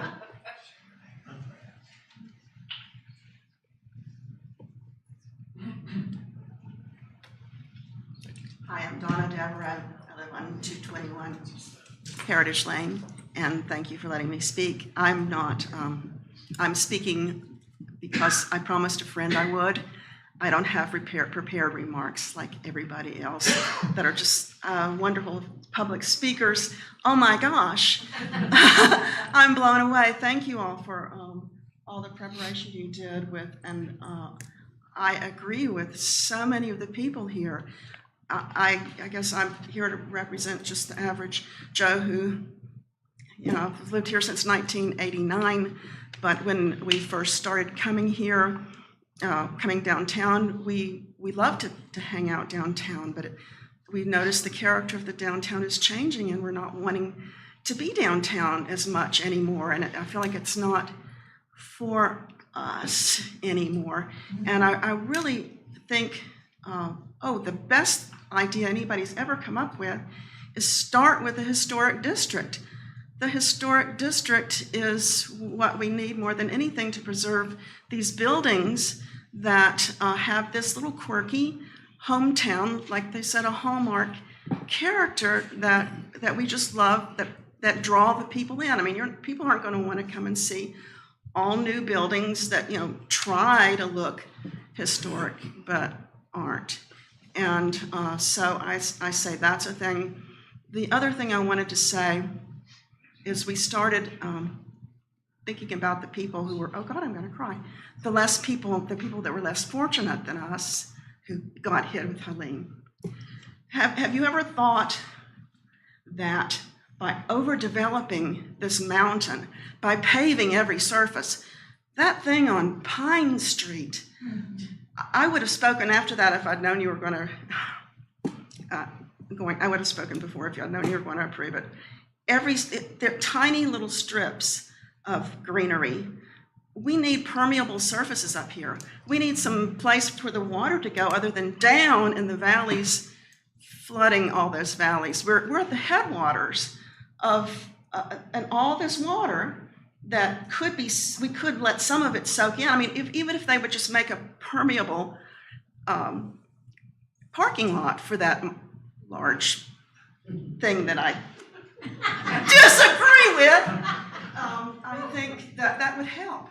You know, we've got to think about our neighbors downstream. That is an old, I think, indigenous American idea. Think about the people downstream. And if we're going to overdevelop the mountain, we're going to flood them, even with smaller events than Helene. Thank you. Thank you. Thank you.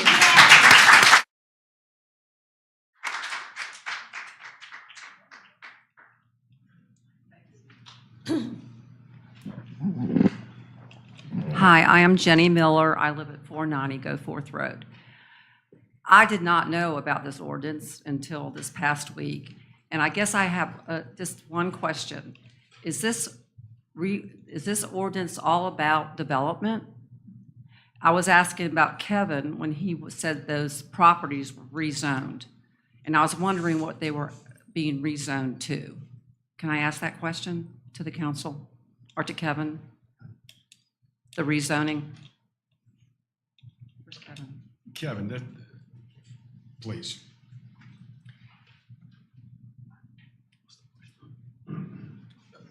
What? I'm not sure of the question. Jeannie was. What was it rezoned to from? Which The one? ones that you said that were being rezoned, that people you had sent out notices to? Okay. Yeah.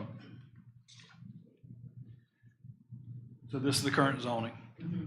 The purple is town center, and it's the way it is now. And then the CB, it's kind of hard to distinguish, but that's pink. All this other part is downtown. And then you've got O&I, which is the school. And then the park and town hall is the blue. That's O&I, office institutional. But the change is to, so this side, the east side of Main Street would be town center east. The west side will be town center west. Town center east would also extend down to Maple Street. On Sunset. On Sunset. Yeah. But it's being rezoned to what? Town Center East is currently central business. So if I go back, you see this property is right here, this little block of property. This is where John Winkler is building the hotel. This is Eisenberg's, the old restaurant, and so on down. This is the condos on the corner. So that's currently central business going to Town Center East. The rest of these on Sunset, on both sides, are central business, and they're going to Town Center Sunset. Does the rezoning though, help it make it easier to develop for developers to come in and build? No. No. No, it establishes, right now, there's no change from what is allowed in those districts. So in what's proposed, it's the same for all of central business, town center, all those zoning districts. The same uses are allowed on every piece of property. So Kevin, this ordinance doesn't make it more amenable to development? What do you mean by that? Well, I mean, it's easier to develop because these ordinances are being put in place. Is it going to be easier for developers to come in? I don't think any of this changes the ability of a developer to come buy a piece of property and develop it. It does not make it easier. It makes the language more clear. It does change, so across the street on Town Center East, right, the vacant lot across from Town Hall, instead of a 15-foot setback, it would go to 5, which would mimic the way that the rest of the buildings are on Main Street, especially the block between Sunset and Morris and down through there. Everything is up, other than the block, the properties to the left of, like We're Good Sports. They're off the sidewalk a little bit, but everything else is developed up on the sidewalk. Okay. Thank you. Okay, thank you, Kevin. All right.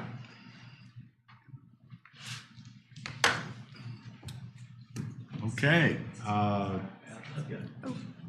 Yes.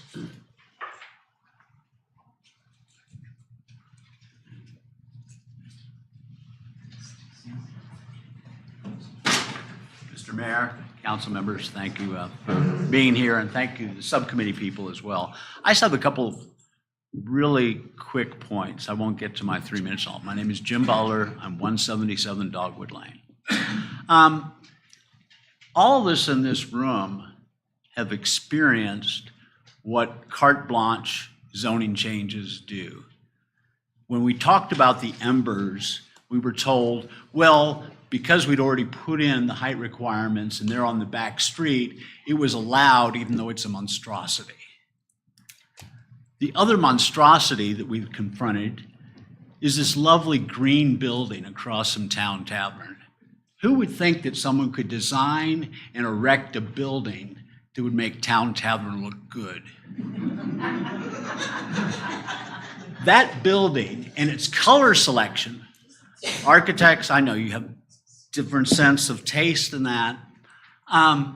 It looks like something out of Fort Bragg, where we put our military soldiers, with that nice green color that fits right in.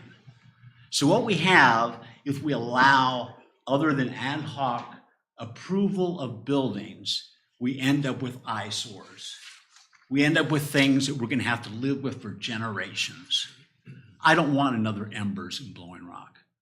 I don't want another military barracks building in Blowing Rock. What I suggest is you go through a cogent process for each requested change, as we did earlier today to approve what's going to be our third ugly building in town, which is going to be these townhomes. Kat, you asked a good question. Well, how tall is this? Well, it's only 3910, and we allow 40 feet. So what's happening is, because we allow certain heights, everything can get thrown in. And a developer's going to say, I'm going to take this one-story building, take it to 35 feet, because I can now put 3 stories in, 14 feet downstairs for some sort of retail business, 2 9-feet stories above that, a parapet roof. And we're going to monetize our downtown out of existence.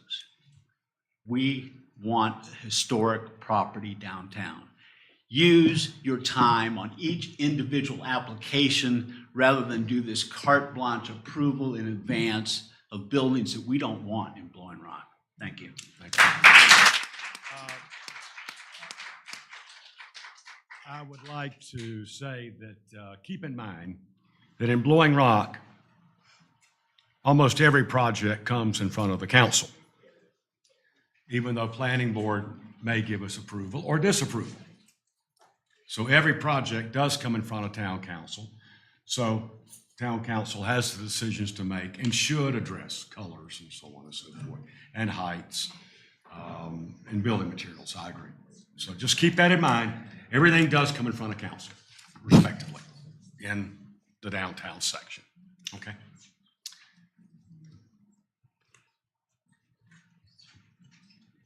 All right. Do I have a motion to close the public hearing?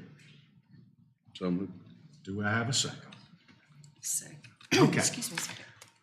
Public hearing is now closed. Before I forget, Commissioner Todd Castle, I want to thank you for coming in this evening. Oh, Braxton Eggers, Commissioner Braxton Eggers. Thank you, gentlemen, for coming. Thank you for taking your time. Okay, council, discussion. Need a motion first. Well, I have some things to say. Not necessarily. Yes, it is. Our town code requires that we only move on motion, so we need a motion first, then we can debate it. Thank you, Mayor. We have a motion. It's not mayor, it's commissioner. Do we have a motion?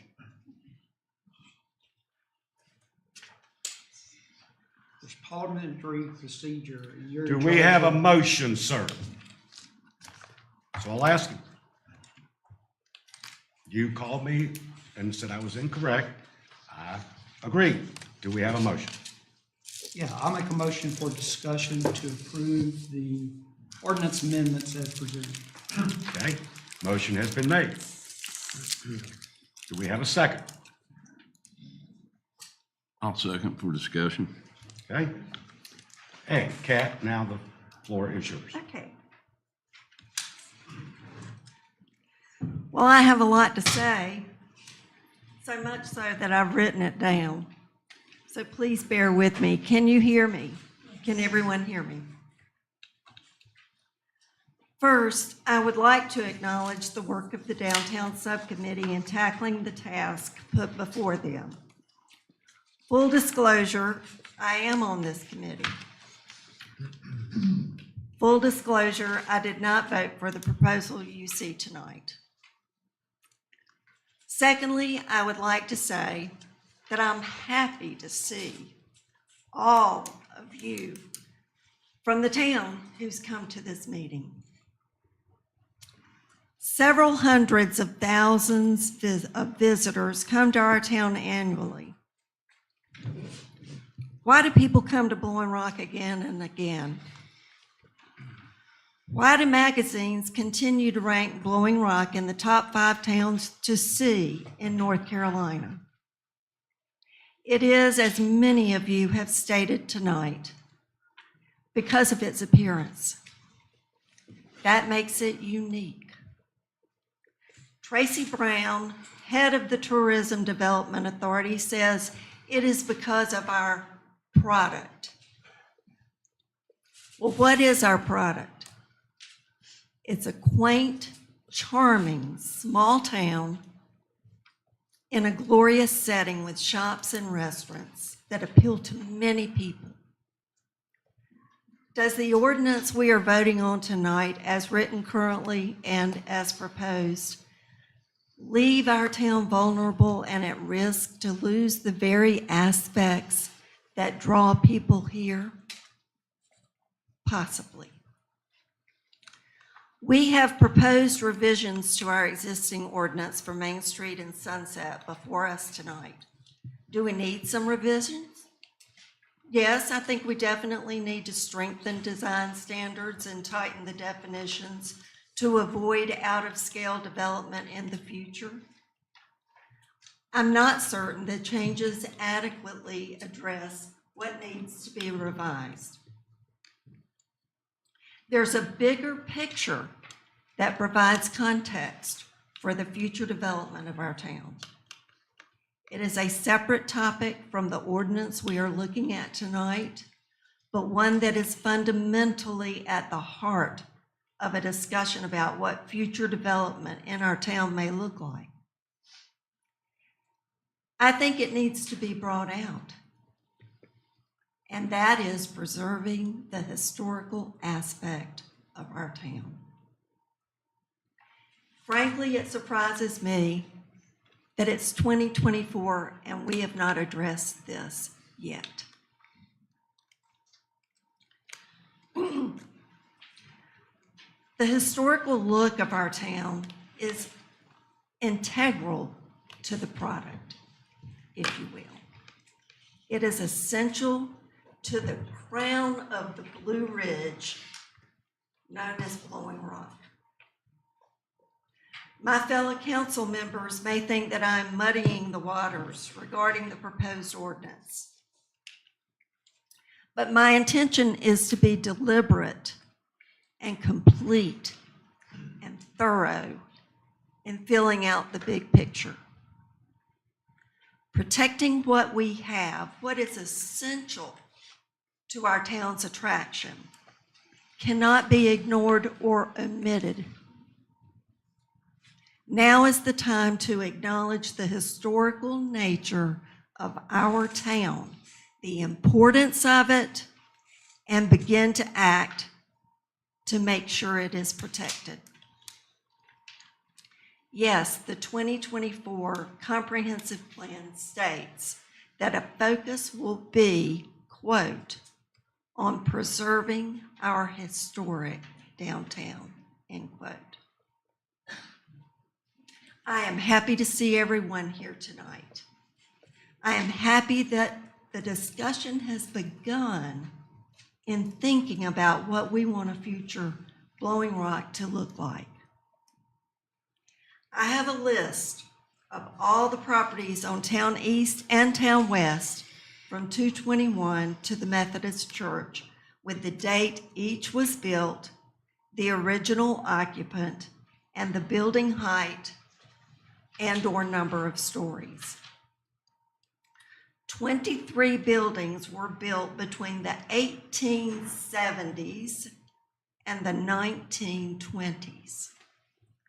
12 buildings were built between the 1930s and the 1950s. 12 buildings were built more recently, 3 in the 21st century. Approximately 2/3 of the buildings on both sides of Main Street are 1 story in height.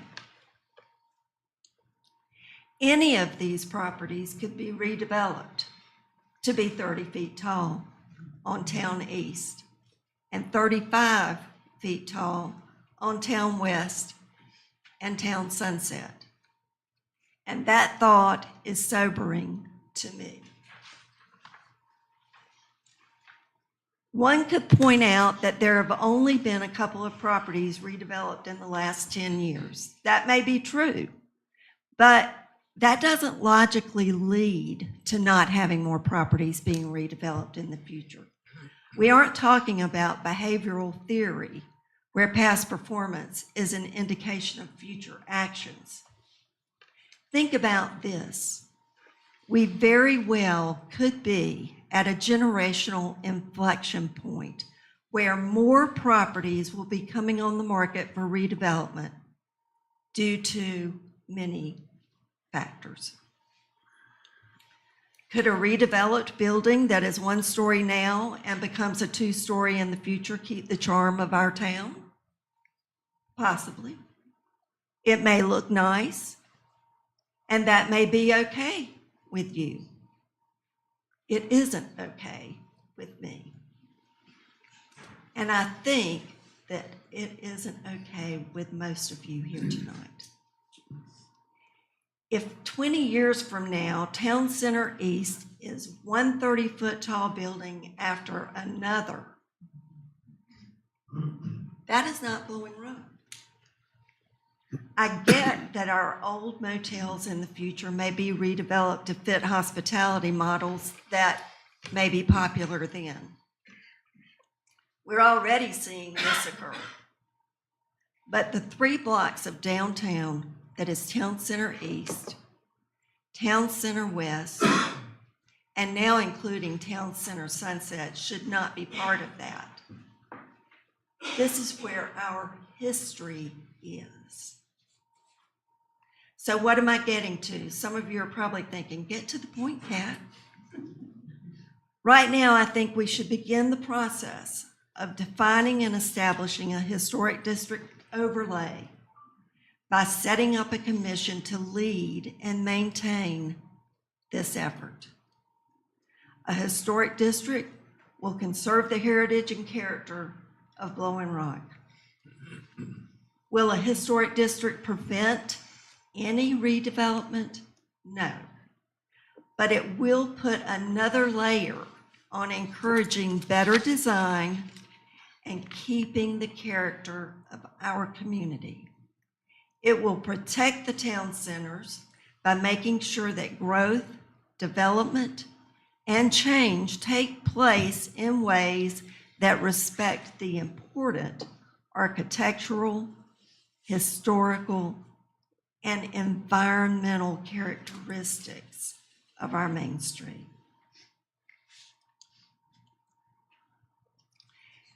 This is something that requires more deliberation. Many other towns in Western North Carolina have managed to preserve their core identity and respect development with historic districts. Asheville, Black Mountain, Mount Airy, North Wilkesboro, Linville, Silva, Rutherfordton, to name a few, just a few. But have we? So I am making a motion, but a motion's already been made, right? Yes, a motion has been made. Now, how do we proceed? Motion has not been, has it been seconded? It has been seconded. So we vote on that motion. That's correct. Now, do we have any other further discussion? Yes, Pete? I'd like to have Kevin come up and talk about historic districts, how that works. This would not be the, Pardon me? we need to have a different meeting for that to be taken up. There's a lot of research involved with that, Pete, that Kevin can take care of, researching, what needs to be done moving forward. Close the public hearing now. So That's right. The board needs to proceed with their deliberations. Okay, we have a motion on the table. We have a second. Kat? Yes, sir. We're not through with debate, are we? Well, I just asked if anybody had any comments, and Pete said yes. Yeah, I have a couple of comments. First, I'm like Kat, I want to appreciate everybody coming out tonight, and everybody that's watching on the YouTube channel. This is what is special about Blowing Rock, that you all care and we care. I am on the downtown subcommittee, and I can tell you from the first conversation, it's been about saving the unique quality that Blowing Rock has. It really has. Everybody on that committee acknowledges that Blowing Rock's a special place and want to preserve that. And I love Mrs. Butler's our architectural heritage. I wrote that down. I thought that was a great phrase. But there's been, I think, a lot of misconception about what we're here to do tonight. And our current land use code is not a preservation code. It never has been. We don't have a preservation momentum. And the thing that I've been encouraged about over the last 2 weeks and the 30 plus emails, half of which are from the Whedon family. Sorry. No, I love it. That, I lost my train of thought, but that, you know, the great thing that's come out of this that I'm seeing personally is this groundswell of interest in keeping what we have. I've lived here 24 years and that's all I've ever heard. Let's keep what we have. And I'm extremely encouraged by all of this. I really am. But our land use code is not a preservation code. And our land use code is to regulate the built environment, what can be built, the restrictions on that, what can be redeveloped, and how that happens. And there's a lot of flexibility in our current code. And what these ordinances do is tighten that up and help us try to preserve what we have. And if something gets developed, how can we keep that charm? It's not perfect, and we need to improve it. But I truly believe this is a step toward improving that. The other side of the coin is the preservation side, and there's a lot to do there. And I encourage that, I support that. It doesn't have to be necessarily a historic district, and there's a lot of baggage that comes with that. But there's other ways to incentivize property owners to preserve what they have. So I'm in favor of this ordinance moving forward to tighten up what we have, and then I hope it leads to a bigger conversation and action. Okay. We have the motion. Can I have one thing Yes, on that? yes, Doug. Other than probably Ms. Telekamp out there, I don't know many that's been here as long as I am. Kat had mentioned a lot of the buildings that were here. The footprint of the town is pretty much the same town that I grew up in. It has not changed much. Businesses have come and gone. And for me, sitting here, I feel kind of like it's deja vu, is that we had the same meetings just like this with people here against Southmark. Same thing, shops on the Parkway. Change scares people sometimes. And as David has said, I think we are trying our best at looking at this to try and keep from some of the things that people are scared about from happening and with moving forward with this. But it just feels just like I've been through this before. Okay. Council, any additional comments? All right, we have a motion, we have a second. Kat? Can we revisit the motion? Because it's been a while since I heard it. David, your motion was? To approve the ordinance as presented. Okay, approve the ordinance as presented. And the second, agreed, correct? Correct. Okay, with no revisions, no changes. Okay, that's where it stands. How do you vote? No. David? Yes. Melissa? Yes. Doug? Yes. Pete? Yes. It does pass. Okay. Ladies and gentlemen, thank you so much for attending this evening. We will take a 10-minute recess.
right, we are back in session. This next part of the agenda is the regular agenda, and this is the shops at Watership Down. Reverend David Rule was the applicant, and I think Kevin Rothrock. Go for it. Y'all want somebody else to do this? I can find somebody else if y'all tired of me, but this is the last one I got tonight. We never get tired of you, Kevin. Oh, that's good, good. This project came before you back in September. Public hearing was held, and since that time, Mr. Rule has revised his design drawings to include a pitched roof for all the buildings. Therefore, that requirement of a variance to allow the flat roof is not needed. I've attached the original staff reports for your information. Mr. Rule is seeking approval of the special use permit with the revised roof design and the original waivers that were requested. The draft has been amended to include those. The draft special use permit has been amended to reflect that. Additional language was included that required landscaping be planted in the ground and not in planters. And the conditions 3, 4, and 10 cover those, and you can see those underlined in the draft.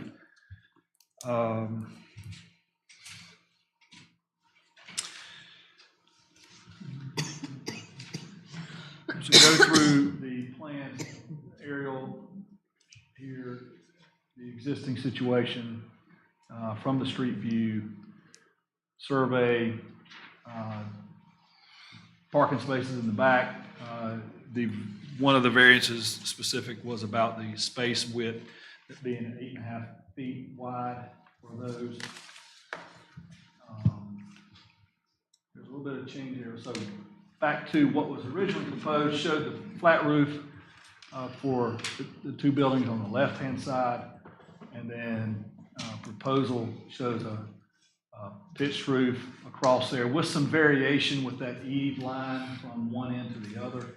If you'll look at a little bit of simplification of the rock work in the middle unit.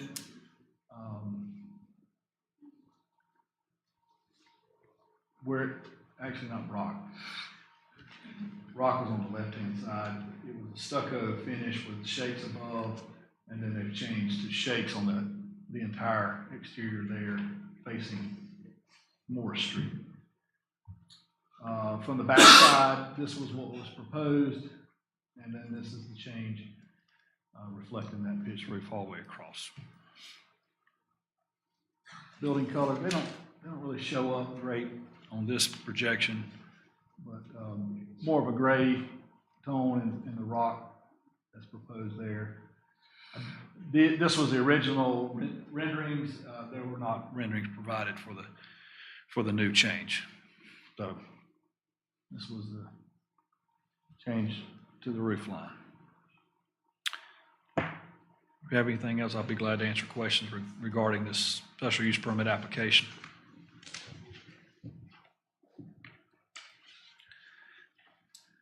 Council? I am liking your changes to the roof. It does make it look a little better. Don't you, David? Yes, sir.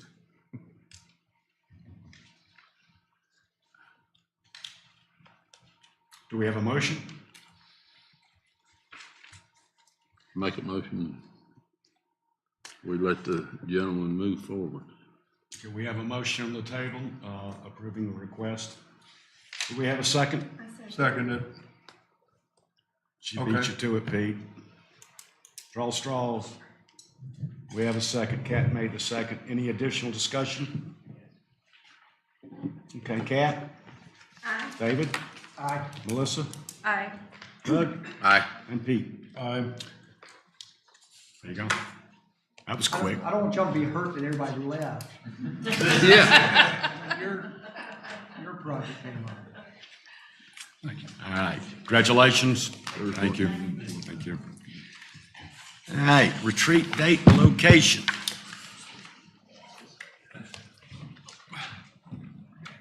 I will stand for the formality as we close out the regular agenda.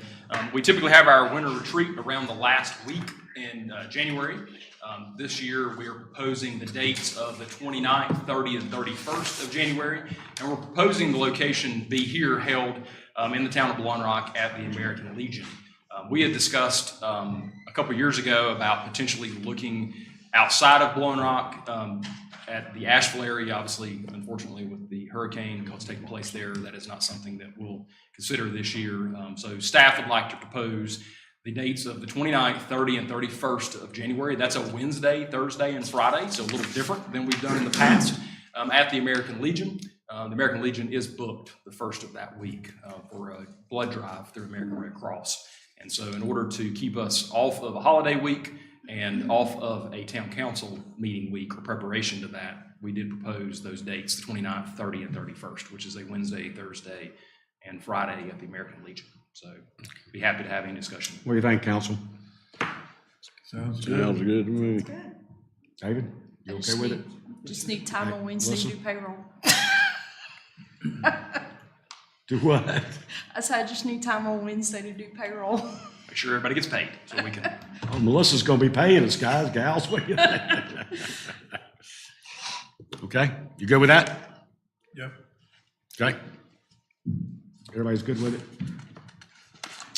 All right, so for the record, winter retreat will be at Legion Hall, January 29th, 30th, and 31st. The public may attend, but it is not for public comments, just for public viewing and taking in the wealth of information. So, well, that being said, that concludes our regular, oh, no, it doesn't. Comments. Well, all I can say is, Mayor, I want to thank all those that ran for public office. My hat's off to all those people, whether they won or they didn't, because that is, it's very commendable. And, you know, I've been there a couple of times myself, and it's tough. My thanks to all those that ran. Congratulations to those that did win. And moving forward, I'm sure that we'll all be able to work together in a very, very positive manner. Keep in mind, keep your prayers for all those that were so less fortunate, our neighbors that don't have homes, that have lost family members, businesses. Many of our town people jumped to the plate and assisted those that were less fortunate.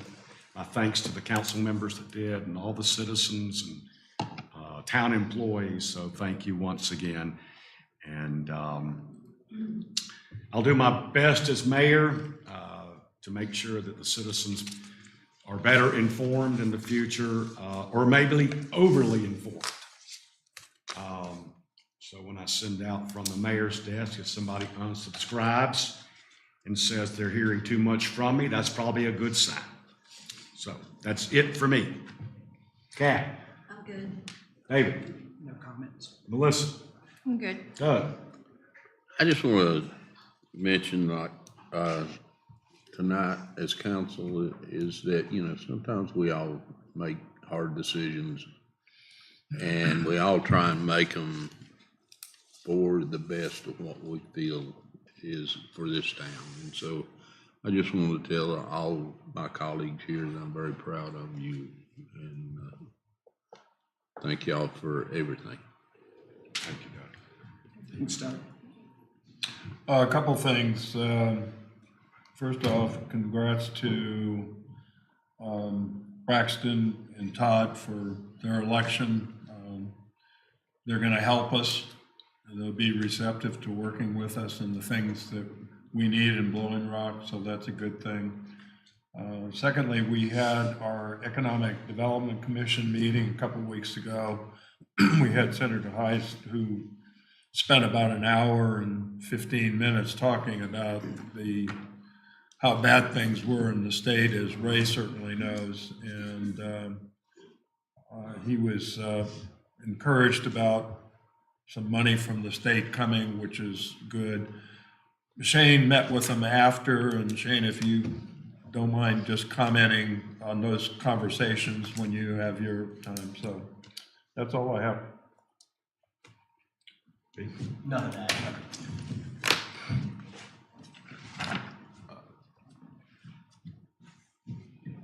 Nothing? Okay. Thank you, Doug.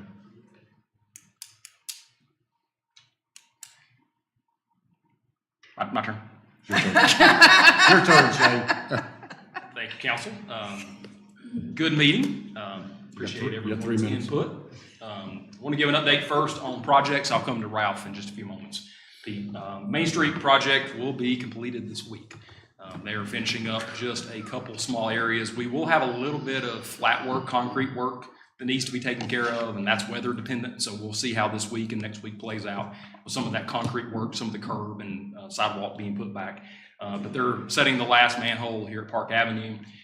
Next steps for them will be 221 and Maple Street. So we expect the water line installation to start first on Maple Street by next week, and then moving over to 221. The sewer line has already been installed. We're waiting just a little bit on the state to finish up the permitting for the water line. So once they move this week from Main Street, they'll move down to Maple Street, and at 221, installing the new water line work that was approved. Diver work at the reservoir, that's from the intake. That work was completed outside of putting in the new ladder that has been ordered.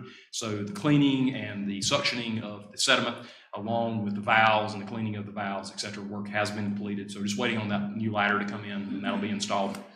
Survey work at the reservoir that was approved a couple months ago for sonar work to be completed for preparation of the retreat. That work has been completed as well. So we'll have that for a presentation as one of our topics, along with comparison to the last time that was done to look at the sediment and conversations. That being said, the other studies that were performed or that were approved either have been completed or in the process of being completed. That's streets and sidewalks. That's current assessment of current inventory on both streets and sidewalks, and then starting the prioritization conversation ready for the retreat on both of those. And then the same for water and sewer. On the water side, some repair or replacement work is underway right now for again, preparation for the retreat. Same with sewer. And then on the sewer side, you also have the expansion conversation that's coming. So the retreat dates that were approved earlier, the 29th, 30th, 31st of January, a lot of that's going to be the things we've been talking about for the past, 6 or 8 months in preparation of getting to that retreat, and what that looks like going into 25 and 26. Spillway work was paused after the storm to allow for some other work to be completed, and that's going to pick back up later on this winter. But the majority of that wall was installed. We just have that upper section. The handrails leading down to the American Legion were installed over the past 30 days and painted, and those are installed and look fantastic. And then the Sourwood drainage work was completed over the last couple of weeks as well. That's installation of some asphalt berms and riprap and a couple new inlets from the Green Hill side of coming into Sourwood. So that work has been completed as well. Updates on Hurricane Helene from a town's perspective. Debris removal should be completed this week. I have reassurance they will be hitting the town very hard over the next few days and completing that work. We've had some issues with the contractor and the laydown site. So our laydown site on Buxton property is no longer a laydown site. They moved that to Boone now, and so I think we're in a better shape than we were. So hopefully you'll see that debris being cleaned up. If not, they will remain here until they complete. Valley View and Wonderland are 2 slides that were significant.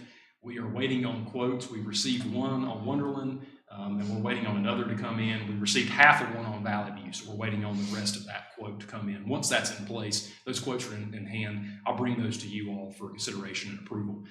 Again, we're in the middle or towards the end of a long list of work that's out there. However, I have met with contractors on site, and they have assured me that the work will take place just as soon as possible. So again, waiting on those quotes and full quotes to be able to bring you some options of what that looks like. I want to mention just a few moments of what Pete had referenced with Senator Heiss speaking to the EDC and kind of putting that into a conversation and a meeting that we had with Mr. Matheson and I as chair of the High Country Council of Governments with a number of elected officials on Friday in Morganton. So the League of Municipalities and County Commissioners Association, along with the 16 COGs, but the West North Carolina COGs, put together and convened a meeting on Friday in Morganton of all the elected officials in the area, managers, et cetera, from a House and Senate and state level, and then from the local level, the directors of the COGS and the chairs of the COGS and then the managers. And so we had a chance to be in the same room on Friday for about 8 hours. The governor was there, Speaker of the House was there, soon-to-be Speaker of the House was there, a number of elected officials at both, again, the House and the Senate were there, and the conversations were around what the needs are. Needs in the state, the western part of the state, of course, due to Hurricane Helene was the focus of that. We had breakout groups, and just a real productive day of having the right people in the room that have access to making the decisions. And so the majority of these individuals stayed for the entire day, or at least the majority of the day. They weren't there just for a presence, they were there for hours, and that includes the governor and Speaker of the House and others that really were participating in the conversations to hear what the needs were. A lot of the focus centered around, from a local government standpoint, the immediate needs, the water and sewer needs that are still out there. A number of municipalities had complete devastation of water and sewer plants, and so they've got immediate needs right now of getting their water systems and sewer systems back up. So again, we talk about Valley View and Wonderland. These are significant needs, but they don't add up to, or don't stack up to what's out there in other places. So a lot of conversation about, initial conversations about the immediate needs were just getting utilities back up, getting people fresh water, getting people access to sewer systems, et cetera. That was a big piece of that. Then we started looking at the middle and kind of long-term needs there. Outside of, again, the local government perspective, we talked a lot about housing and the number of housing units in some of the counties that have been destroyed. And again, from Watauga County, you've got a number of units, but as you get into Avery and Yancey and Mitchell, those numbers are exponentially going up. And so a lot of conversations about how do we get housing in short-term housing, and then eventually what's going to be needed as long-term housing for some of these individuals. We kind of then focus back on local government, and what's important for a lot of us right now is we're seeing revenue sources, whether it's sales tax or whether it's TDA or potentially property tax revenue, take a pretty substantial hit because of Hurricane Helene. There's areas of which those numbers have been almost zero. You know, we have taken a hit here, a significant hit during the month of October. You know, we're projecting at this point about a 50% decline is kind of what we're seeing as we went into November, and we'll keep monitoring those on the sales tax and from a TDA's perspective. What we're seeing in other places are near zero in certain areas. And then there's a concern there from a property tax standpoint, individuals not being able to pay property taxes that are due, some properties that are no longer existing that property taxes are still due on. So a lot of conversation was about revenue replacement. You know, something that was discussed during COVID was the ability for revenue to be placed from either the federal government or the state government into local government's hands to be able to replace some of that revenue. We passed a budget July 1st. A lot of these places, that budget is completely irrelevant now. You know, a lot of places lean heavily on property taxes or sales tax, just like we do here, and those numbers have been, you know, taking a significant hit. So a lot of conversation was around the replacement of revenue and what that may look like. Again, I just want to say and ask Mr. Matheson if he'd like to add anything to the conversation, but it was a really productive day, about 8 hours worth of conversations with the right people, the right horsepower in the room that can make these decisions. And it gave us all a chance to be able to participate and share the needs that we see, not only with the local government, but with the residents and the individuals and the businesses as well. So, Mr. Matheson, would you like to add anything?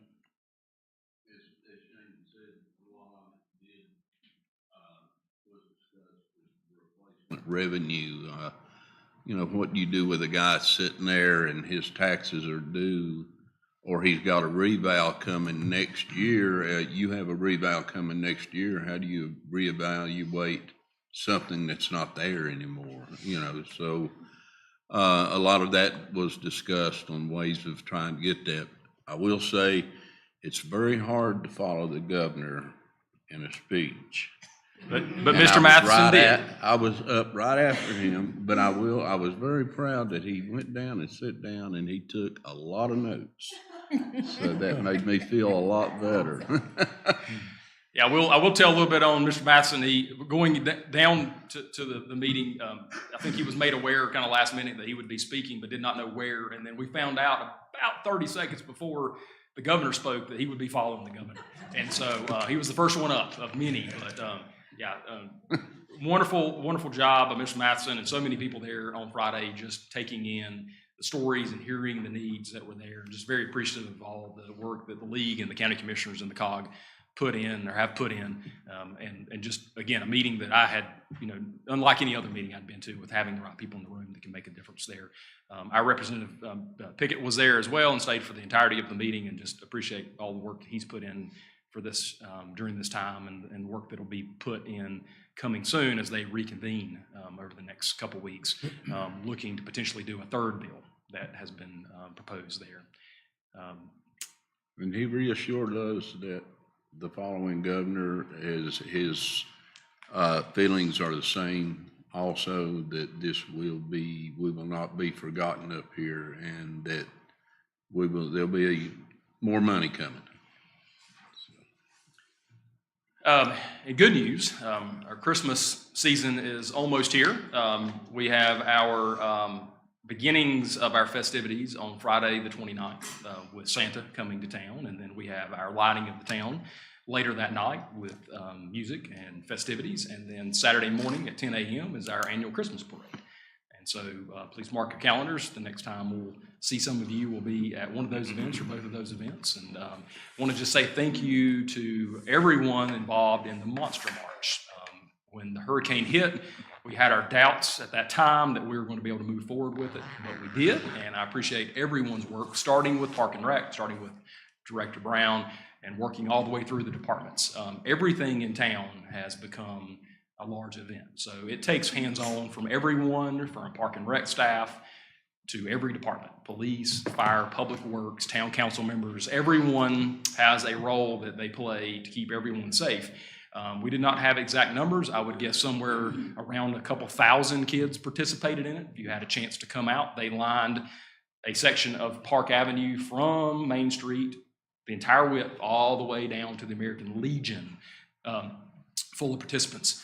The weather was probably the best we've had in a long time. It was not rainy, it wasn't cold, it was a nice October day for everyone to participate. So want to have share special thanks to the Mars Corporation for providing 4 pallets of candy. So this year was different. The Mars Corporation reached out to Park and Rec Director Brown and shared that they would like to participate in this year's Monster March by providing candy to everyone.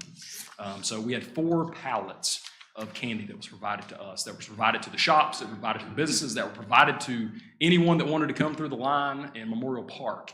And these weren't just candy bars, these were bags of candy they were giving out, and boxes of candy were given out. So just a special appreciation to them.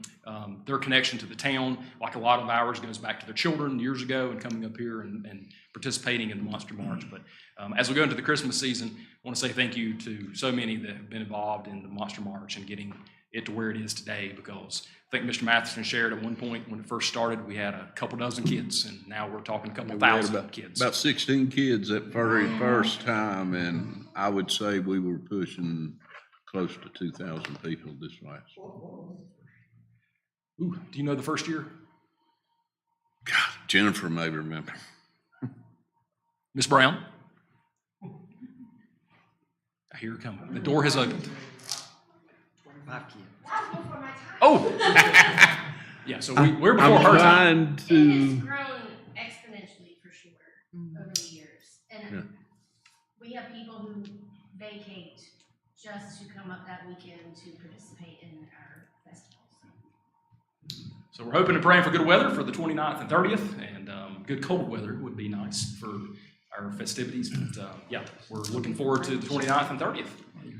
With that, I will conclude my updates and be happy to answer any questions you may have on anything related to the town. Questions, Scott? All right, ladies and gentlemen, we're going to be going into closed session.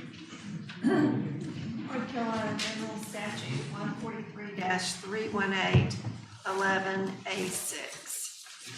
Thank you for coming this evening.